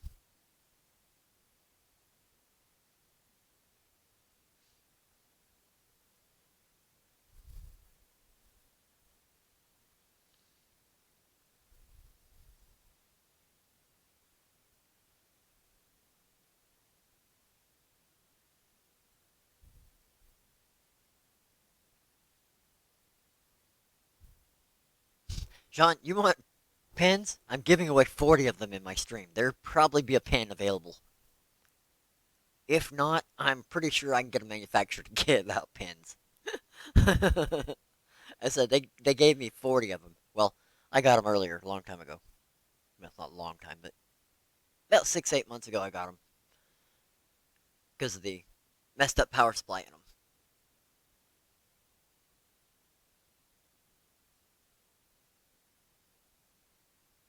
So I've given away, I think about 10 or 20, something like that, on Techie Dad's stream.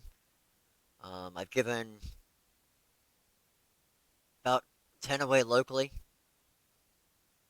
Each of my kids has one. My wife has one. The postmaster in town has one.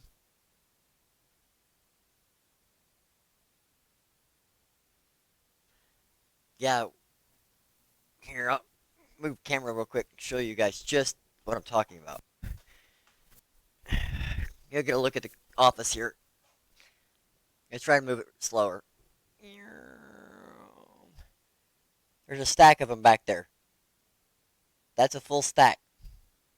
Too high, and I don't know, about 8 or 10 deep. So,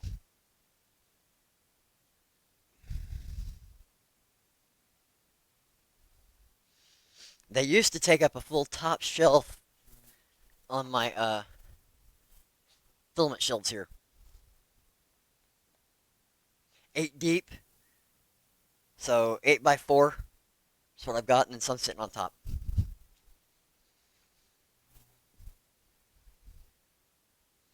And I actually have a couple saved back just in case something happens and I give away too many or one of them doesn't work or something like that. Matter of fact, I know I mailed out 2 or 3 of these things already because I actually have them. If I can stand on this stool, I actually have a bunch of them already in the bags. And I, oh no, I didn't. It's just the video's got to catch up.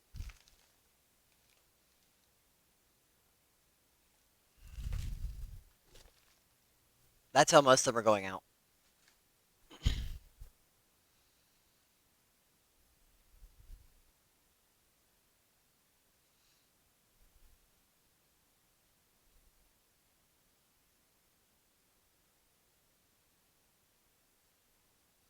Yeah, the delay in the video throws me off a bit. Got to get used to that.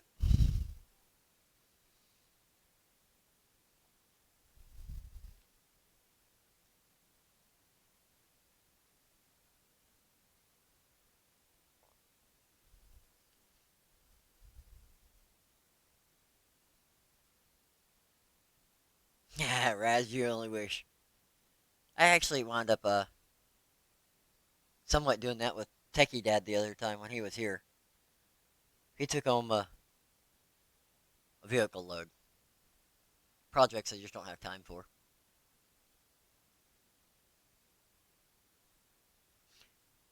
But I tell you what, you come on over, you can hang out. Who knows, you may get something go home with. I don't care. I got plenty of 3D pen filament.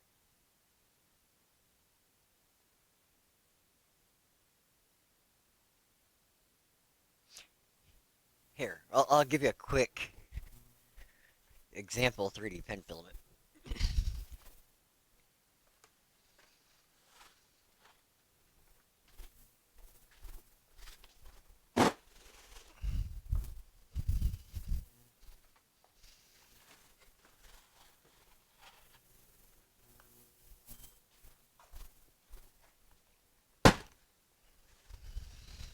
And I can do that about 15 more times.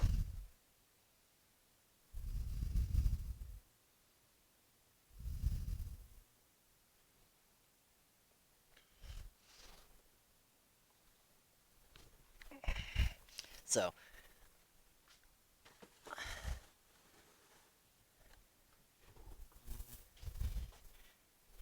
that's one thing I've got plenty of. That's the reason I actually have the palette. Is to put some of this together. I'm gonna make my own rainbow spools and stuff, I think.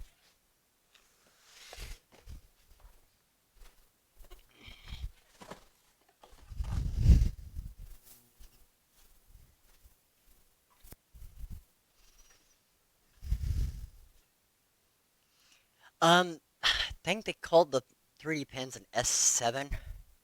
They're made by One. Sean, I like Pryline. There are 3 main brands I use on filament right now. Um, and Pryline is the number one. And then I use One, and I use a bit of Tronxy. Um, I have the Soval, and I really like it, but I've only had 2 spools of it so far. Um, I mean, the one thing I will say about the Soval,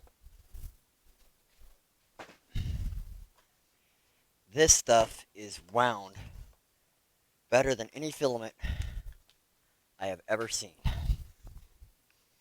And I go through about 20 spools a week, so that's saying something.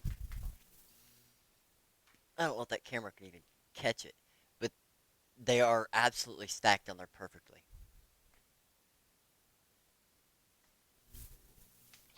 And the vacuum is great on them. So this section one of the prices Silval gave it to me to give away. It's a spool of black and a spool of white.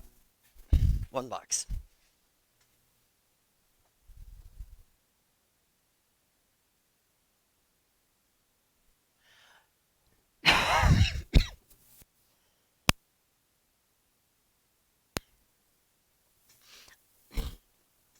Now I've used about every manufacturer's filament. Uh, some I've had good luck with, some I have not. Inland was okay for me. East Sun, I only think I've only used one spool, so I won't say much. Um, well, Thomas, you're actually overseas, so it makes it a little harder for your selection. But Prideline, I have never had a bad spool.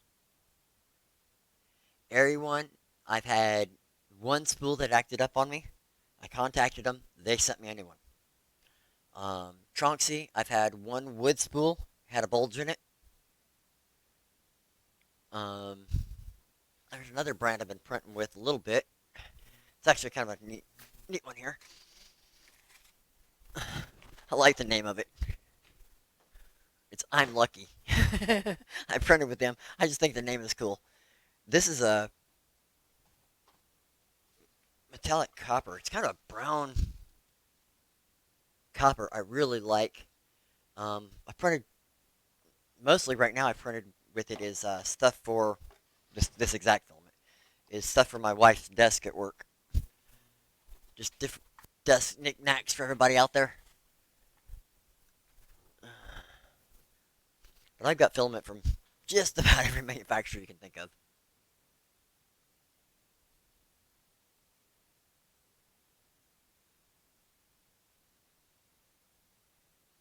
I haven't tried matter hackers that I know of. I don't know, Ron. Um, Now I know Prideline makes their own,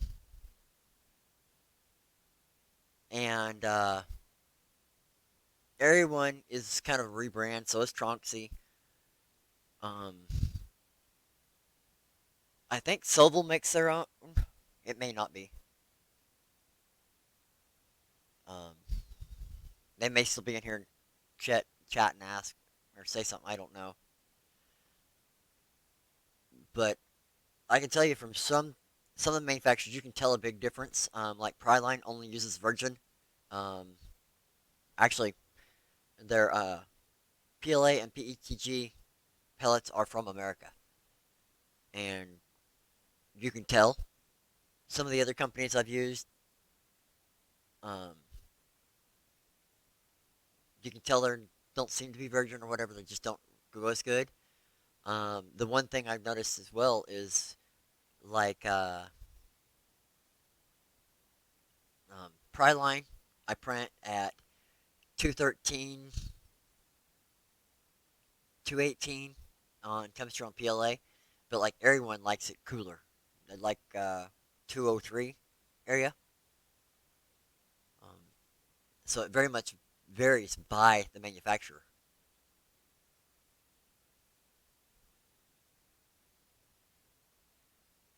Oh, come on, Raz. It's not that late, is it?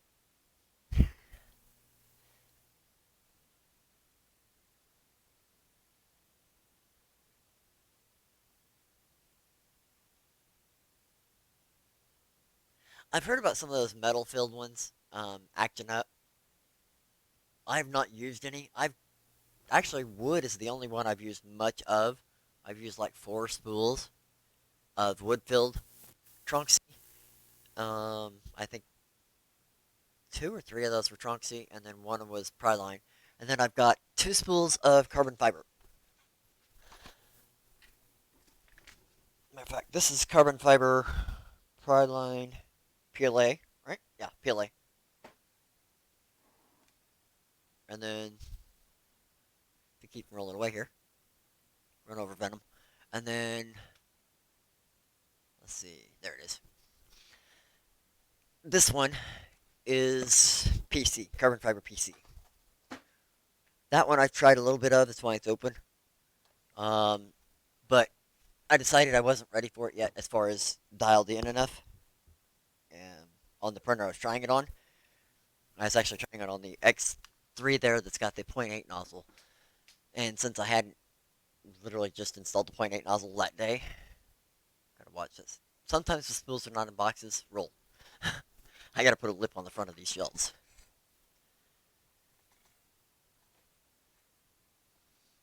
Hey, welcome. Welcome.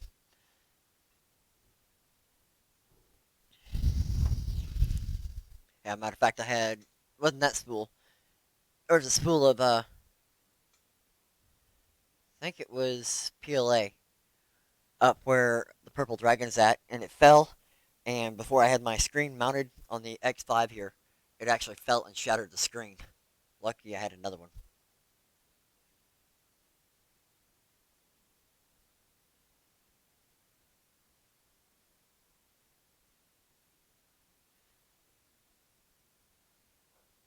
Just got your email, imagination.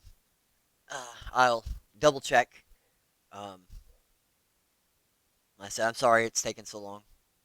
I have been way past. Oh, we're doing here. Let's see. Yeah, because you got the pin.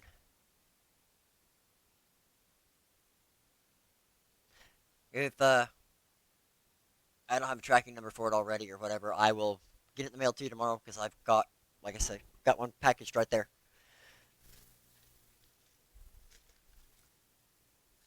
So it'll go out to you tomorrow if I haven't done it already.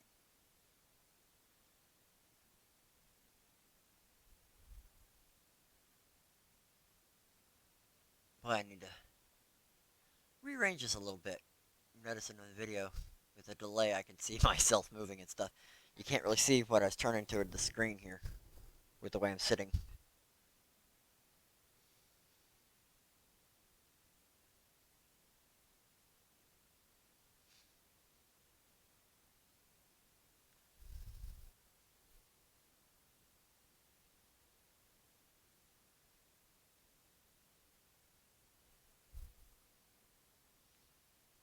Boy, oh boy.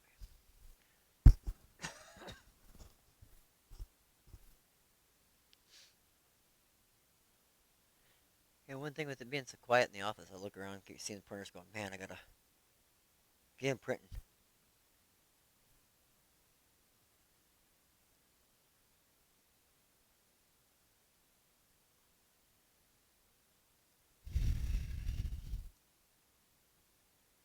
Sorry guys, Creality just messaged me. I had to respond real quick.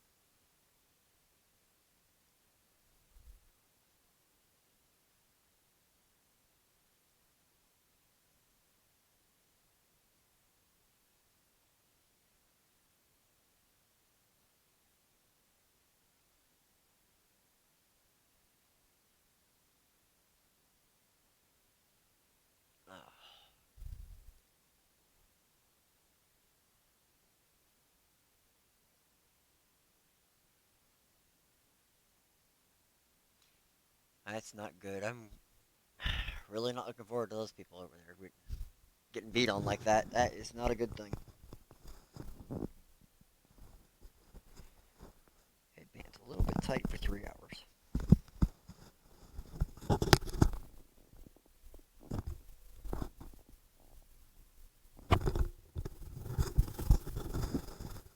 Now it's a little bit loose.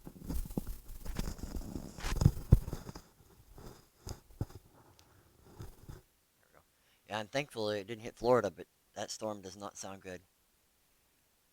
Last I heard on the news this morning, they were saying it had downgraded though, so that's really good.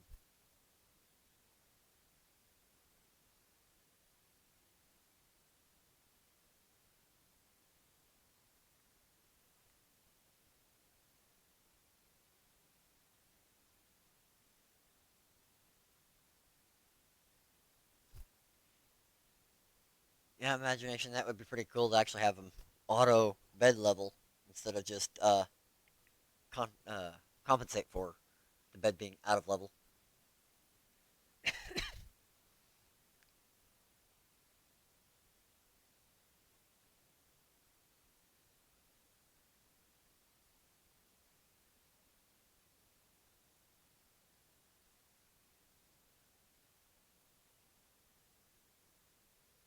Now, see, I actually had a printer that would kind of do that.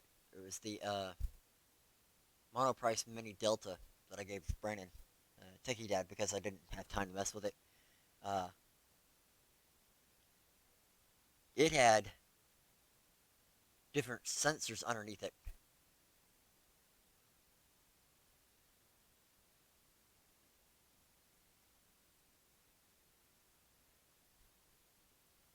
I didn't know that about the rail core too. Um, but it had, I say the Mini Delta actually had sensors under it, so it would calibrate where the nozzle would hit. But that's actually a Delta, so not exactly the same thing. But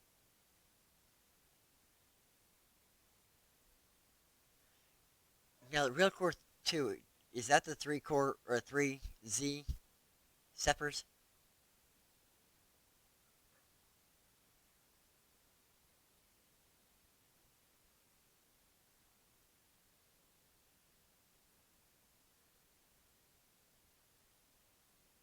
Because I heard something about three Z steppers on one of the printers.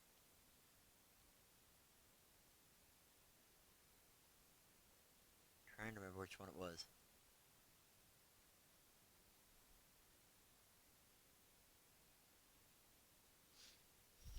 I don't know. I'm just not a big fan of auto bed level. They tend to be a headache.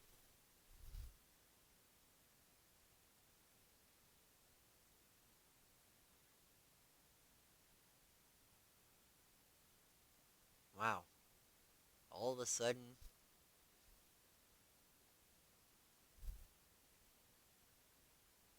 Streamlabs. I'm sorry. No, it's I think it's a timer or something on it as far as how often you talk.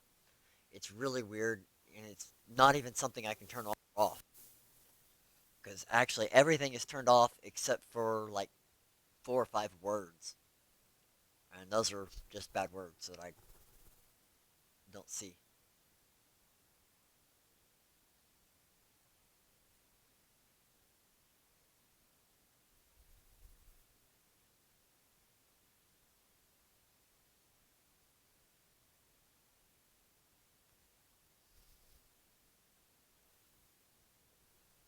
I'm not one to use foul language myself, so and I try to keep things that way in my channels and the way I do things. So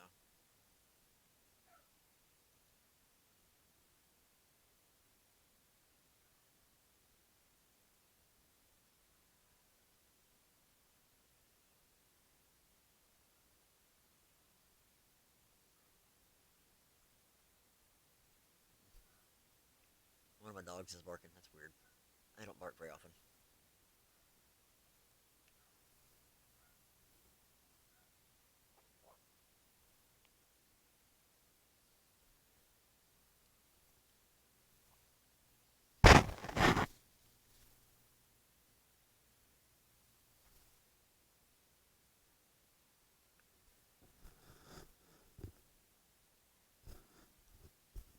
Really, the volume fell off? Let me check. My battery's low.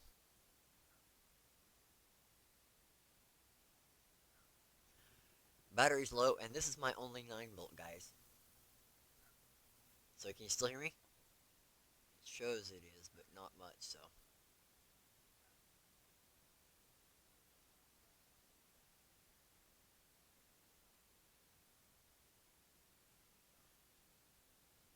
man, that sucks, Sean. I hate being without power.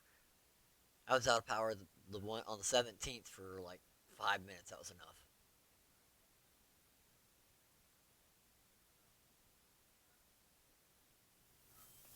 Looks like I'm gonna have to keep more spare 9 volts around because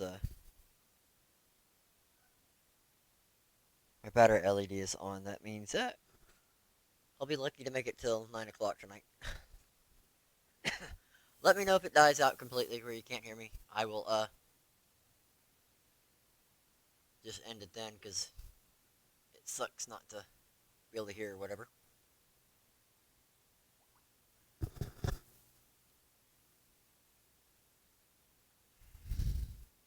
My phone keeps going off tonight, but it's between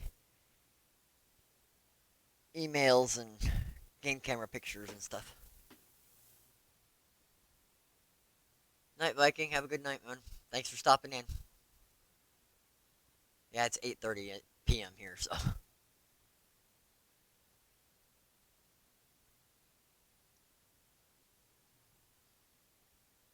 you know, Sean, if you were out for 9 days in Florence, I think I'd rather you live over there.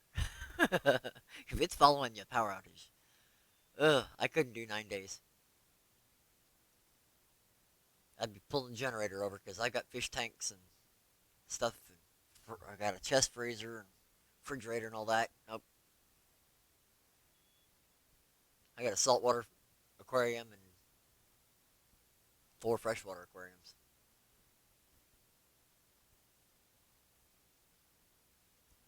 Thanks for hanging out there, Thomas. Have a good night. Rest well, man.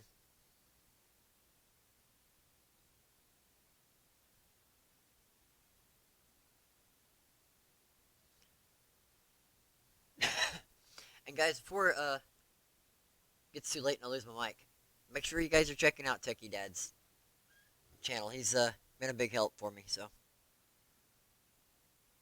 and while I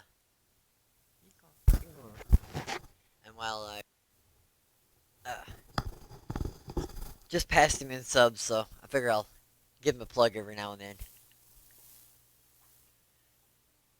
Good night. In the morning.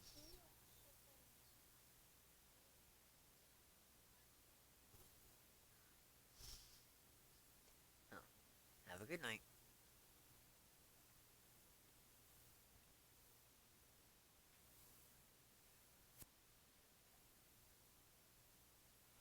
Oh man, Sean, I'd have been livid. I think I would have removed the fuel filter, and then if it would have went bad, they'd have been buying me a new generator. I actually don't own a generator. I just steal a buddy of mine's.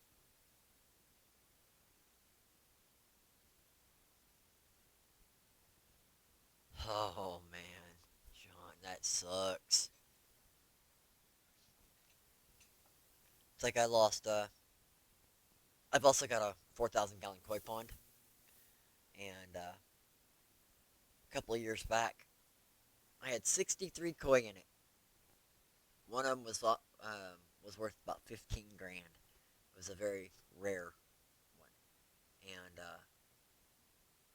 somebody thought they'd be nice to us and dropped 3 koi in the tank and told us about it 2 days later. And about 3 days after that, fish started floating up. They had anchor worms. The ones they gave us were sick with a parasite. And in the end, I lost all but one koi. I had to replace the liner, the filter, everything. That's actually why I now have a UV on my koi pond.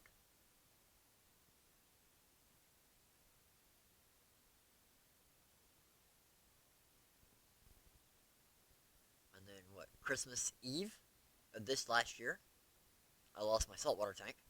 I was sitting there on my laptop next to it on the couch, and the all of a sudden there little leak. I reached up and grabbed the tape, and it split a seam while I was sitting there.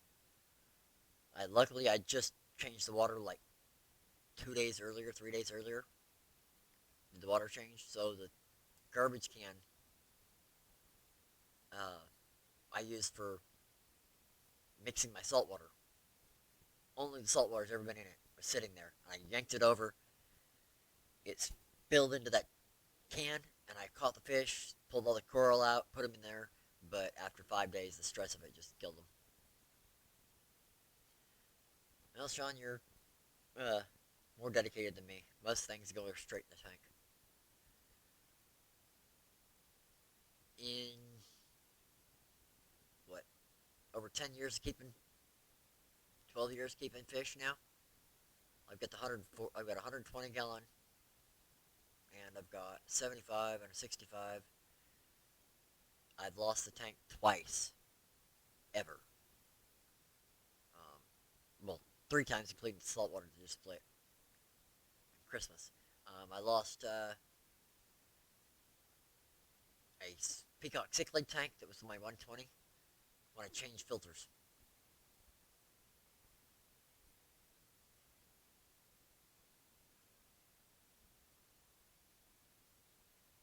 I don't do water changes in my tanks most of the time. My 120 is a freshwater, and it hasn't had a water change in about 3 years. Night, man. Sleep well. My saltwater, um, it's been,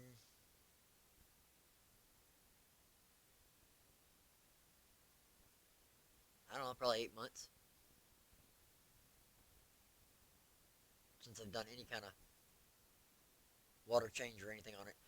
I run an RO here at the house, and I've got a auto top off unit set on it.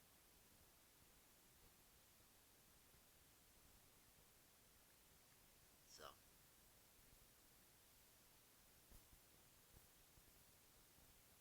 well, the when I had the Peacock cichlids, I changed the filters same way I changed them every time for I don't know 5, 8 years. No problems. But at that time, something was in the filters. They were dead. So I went and took the my wife's angelfish out of the 75 after cleaning out that the 120 for I don't know. We did 4 complete changes and cleanings on it. Um, her angelfish went in my 120, and it's been angelfish ever since. The only other time I've lost fish was I got snails at the local Wichita Falls PetSmart. Brought them home and dropped just the snails in the tank, and I had a tank of mollies for feeder fish, and cichlid tank the first time. It was bumblebees and just cichlids, and woke up the next day with all of them dead. Something the snails had killed all the fish. Both tanks.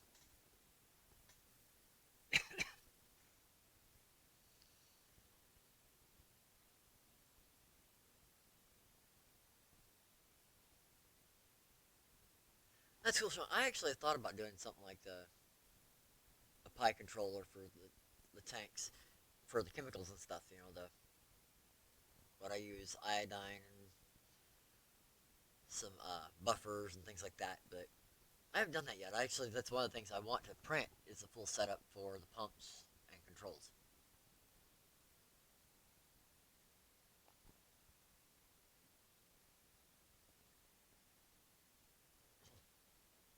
But after losing the whole tank last time, corals, fish, everything, it's been a little hard to get started. And we decided to change up what we raise now. Before we had a tangerine clown, a Clarky clown, the white ones. Can't remember the name of it. Clown. We had yellowtail blue angel. We had typical Nemo fish. This time in the new tank, I have a dwarf fuzzy lionfish and a snowflake moray eel. So we went aggressive.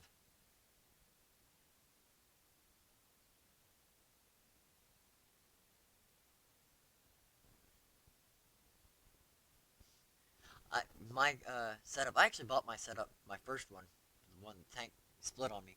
I bought it used secondhand off of Craigslist for 250 bucks. It had a skimmer and everything, and I have a sump. I haven't bothered changing it. I wouldn't mind making one that was a little more efficient, but oh well. Fish don't seem to mind what I've got.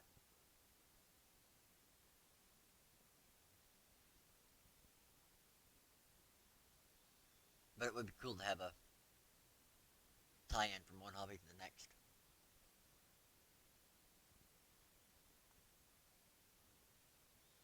It's actually why I want to do the dosing pumps.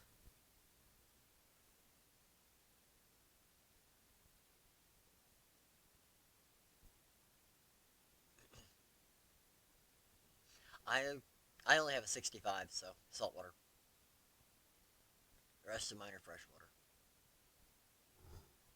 It's a 65 with a 40-gallon oceanic sump. I loosened the head too much.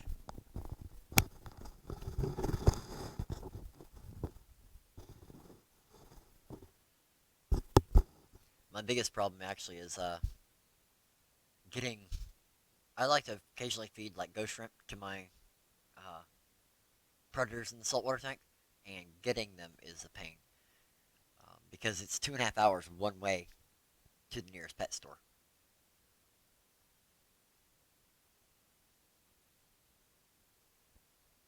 Normally, I go about once every 3 weeks to a month, but the last two times I've been up to Amarillo, the pet stores have all been out of ghost shrimp. So, luckily, I feed frozen.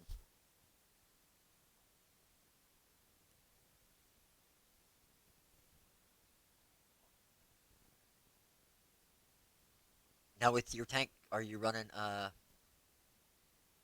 like dual heaters and everything just in case redundancy?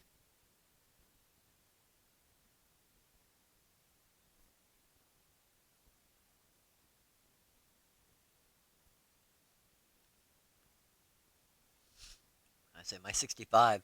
I keep it 75 in the house, so technically shouldn't need much heat. But I have two 500-watt heaters in it.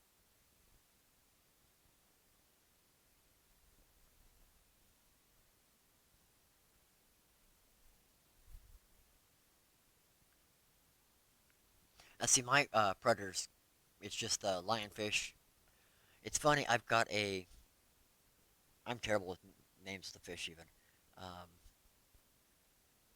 I just bought a new goby, not a diamond, and it's eating frozen shrimp.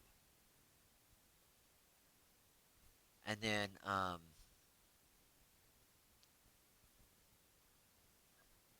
the lionfish came to me eating. It'll eat out of your hand. And then the snowflake moray eel will come up and eat out of your hand. Just hold the shrimp by the tail, and they all eat frozen, no problem. I just like to give them a treat on occasion. Throw in about 50 ghost shrimp and watch them find them later.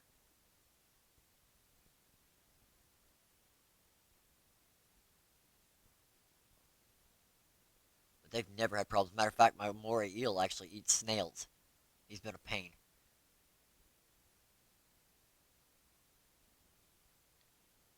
I've had to buy snails for that tank. I need to buy them again now. It's to be the third time.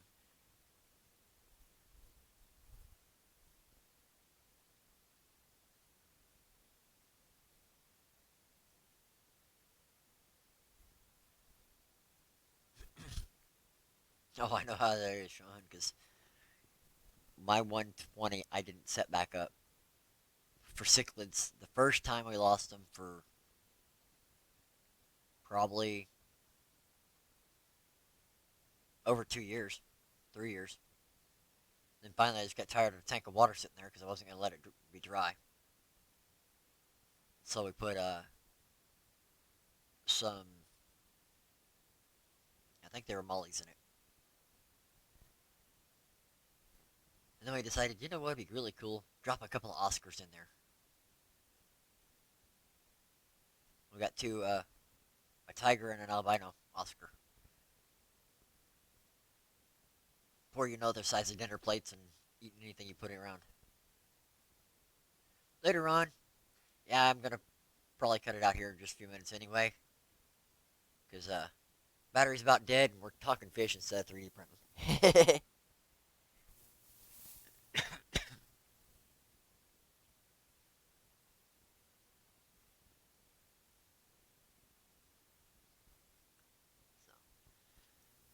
have a good night, man. Rest well.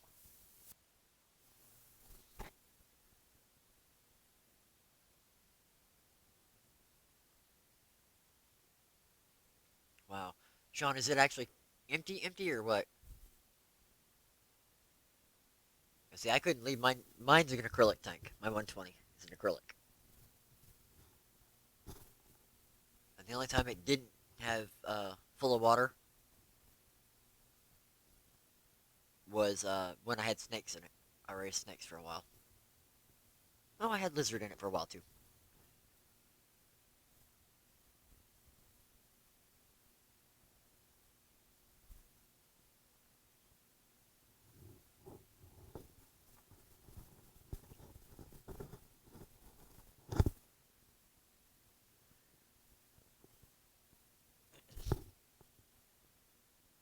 Well, I just checked and we were at 6 viewers. Now we're at 9 watching. See, I couldn't do the empty and dry.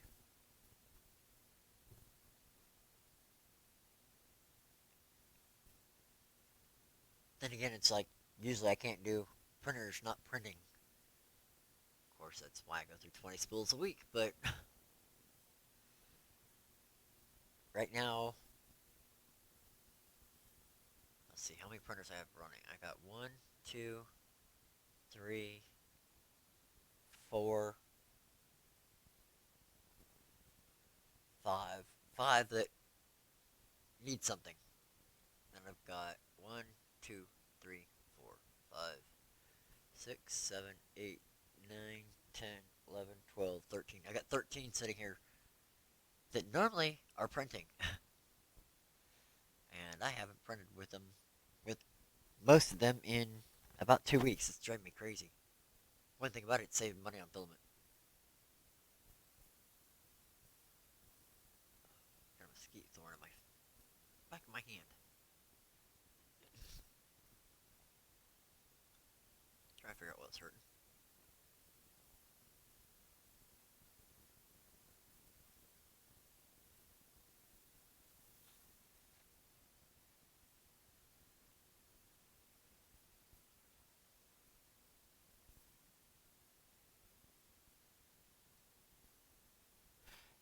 Yeah, Sean, that's it would suck getting way into a print and having power go out for too long because then you lose the print off the bed.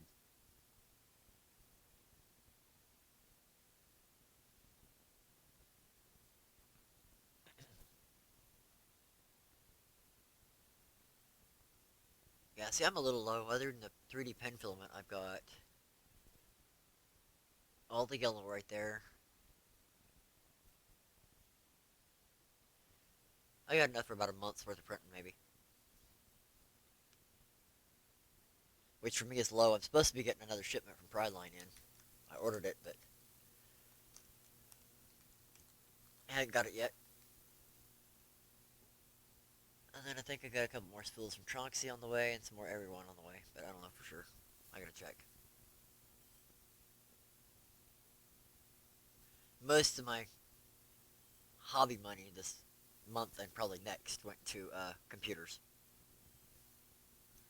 to be able to do this, to be able to stream again, actually print again.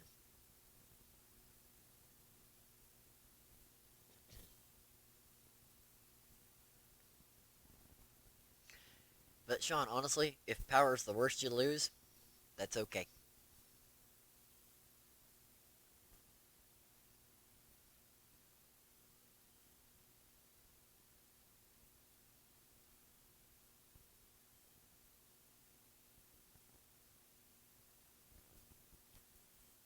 How many spills do you tend to get at a time, though?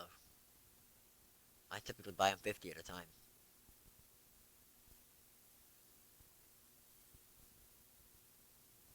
I think my smallest order in a while has been 10.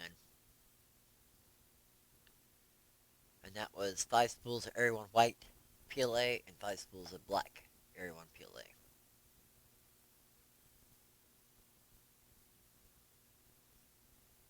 Then I ordered their different ones too. I ordered their copper and their Logan Bow and steampunk and all of that on one order. I got a spool that I just noticed is about to fall off my shelf.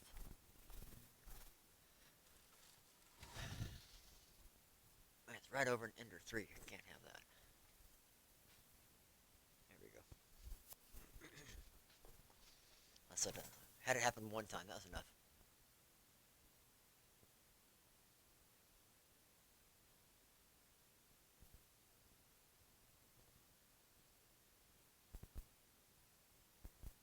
Now, see, that's not a bad amount to have, 10 to 15 spools. And I was that way originally. I started with 1 or 2 spools, and then somebody put on one of the Facebook groups. They had 11 spools of ABS, and that's actually why that green skull I printed came from that. He got it off of eBay somewhere. He didn't know who it was from. It was in a Ziploc bag, I think it was.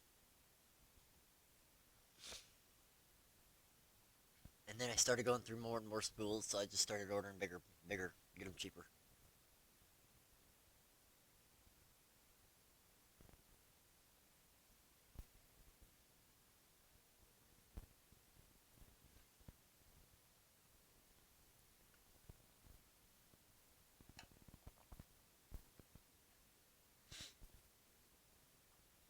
And if anybody needs deals on filament or whatever, feel free to send me an email or whatever from or message one of my contacts, and I'll try to hook you up with one of the manufacturers I know.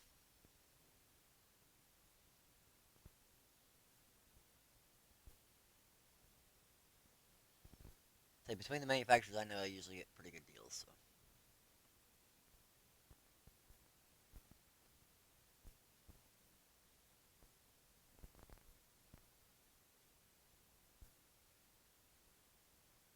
Let's see, I my very first large order was actually Pride Line. I started with the singles, 2 spools from them. Let's see what color. It was purple. It was that purple PLA that I love. Like I said, it's my favorite color. Um, that was uh, I won in a contest or something like that in the actual Facebook 3D printing group, the big massive group, and then um, I went ahead and ordered. I think it was a black at the time, black PLA or something. And I loved this so much, and it printed so nice. And it was some of my first PLAs.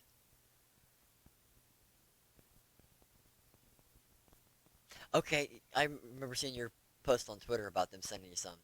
Yeah, Josh is a great guy. He gave away 3. He's got 3 spools in my giveaway, 2 of which have been given away already. I have not used any of his filament yet. I actually want to try his some of his greens because I like them. Green's my second favorite color. My office chair's green.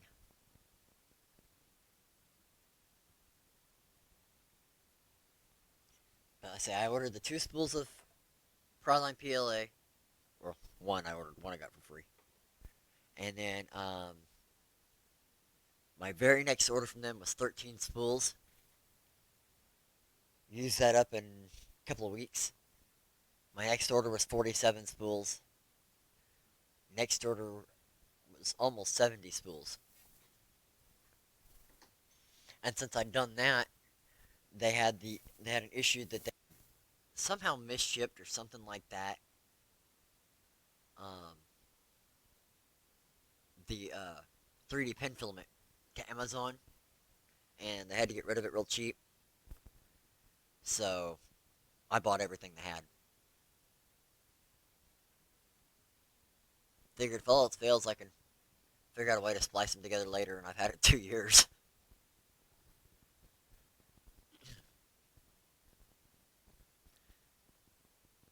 I see. I actually want to get his UFO box.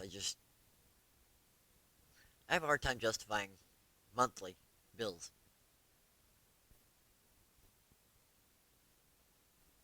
But of all of them to support, I would definitely support his first.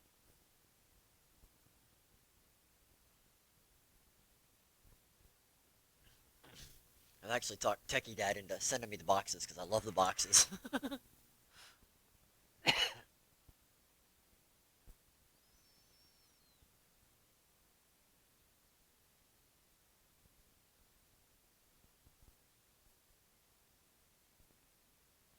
Oh, that's cool. See, I haven't tried Gloop yet. I think the armor suit is all. The only thing not 3D printed in one piece is the rifle. Let's see here. I don't know if you saw that on Twitter because I'm pretty excited about it.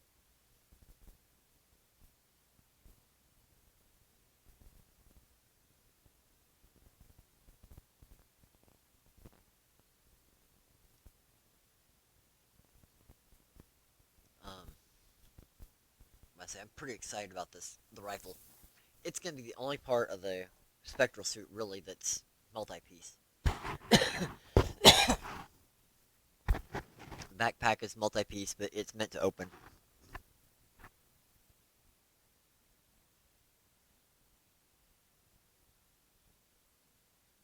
Oh wow. I guess I'd be impressed if I knew who Jim was, but I don't watch TV.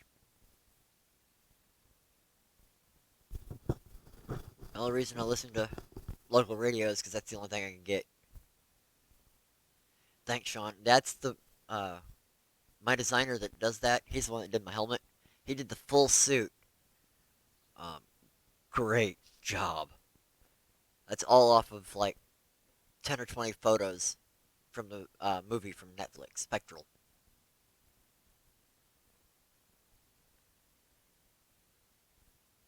So I think it's gonna be printed in something like 8 pieces because I wanted it split in half to make it less supports. Um, and he's cut it up into size that'll fit on my 400 by 400 printers. One of them.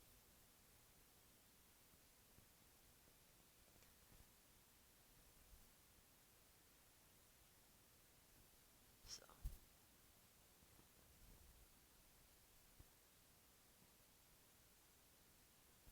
okay, okay, I know who you're talking about.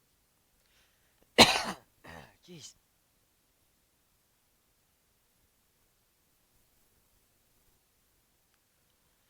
No, I quit watching news and stuff back when I was in the Air Force, so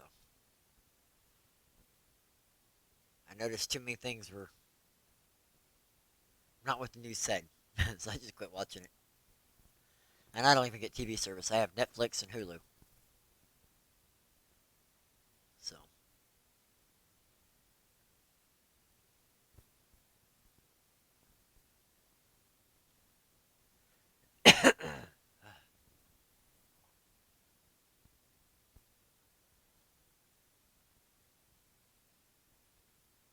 yeah, so if he's there, I'd definitely be a little more worried about what's happening. But then again, it could be that that's just the worst area. So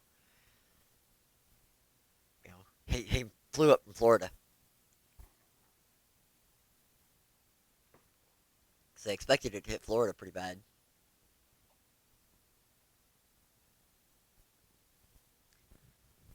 I'll see the weather. You just get lied to most of the time. Oh, it's gonna rain today. Oh, sunny all day. Oh, sunny today, and it rains. So, and around here, heck, where I live, the first 14 months I lived here, we got 0.79 inches of rain that year in that 14 months. Less than an inch. Yet, I think in the last 2 months, we've got like a foot. It was the point that the cotton farmers couldn't get out and plant the cotton because it was fields were too wet. Or when they could get out, they couldn't get it. They couldn't get it planted. Couldn't get out to get it harvested. It's been bad.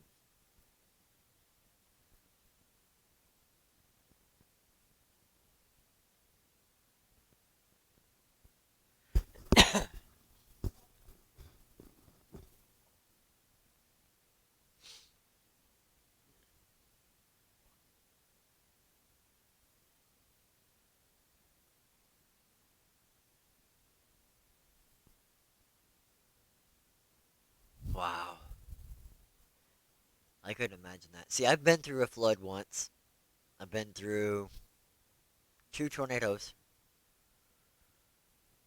Never a hurricane, thankfully. But I live way too far inland now. Been through an earthquake. My junior year in high school was in an earthquake.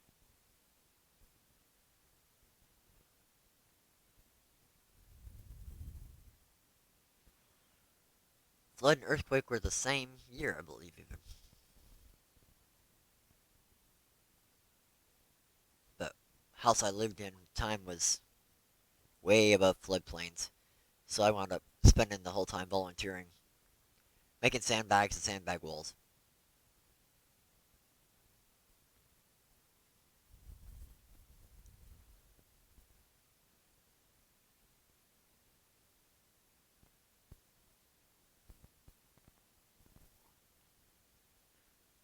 I couldn't imagine having the house flood, though. That devastating.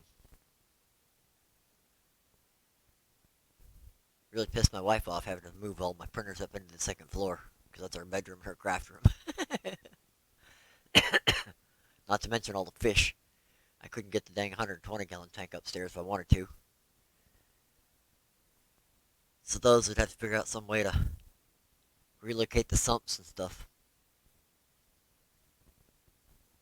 Nope, I just build a wall around the retaining wall around the house. I got a skid steer.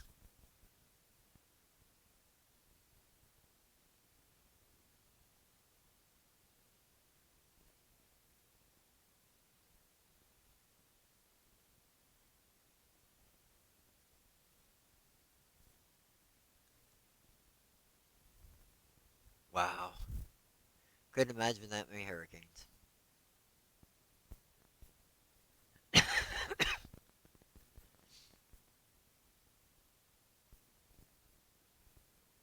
Well, Sean, keep your head down, man. Stay safe. It's 9 o'clock, guys. I think I'm gonna call it a night. Thanks for joining me. It's been fun.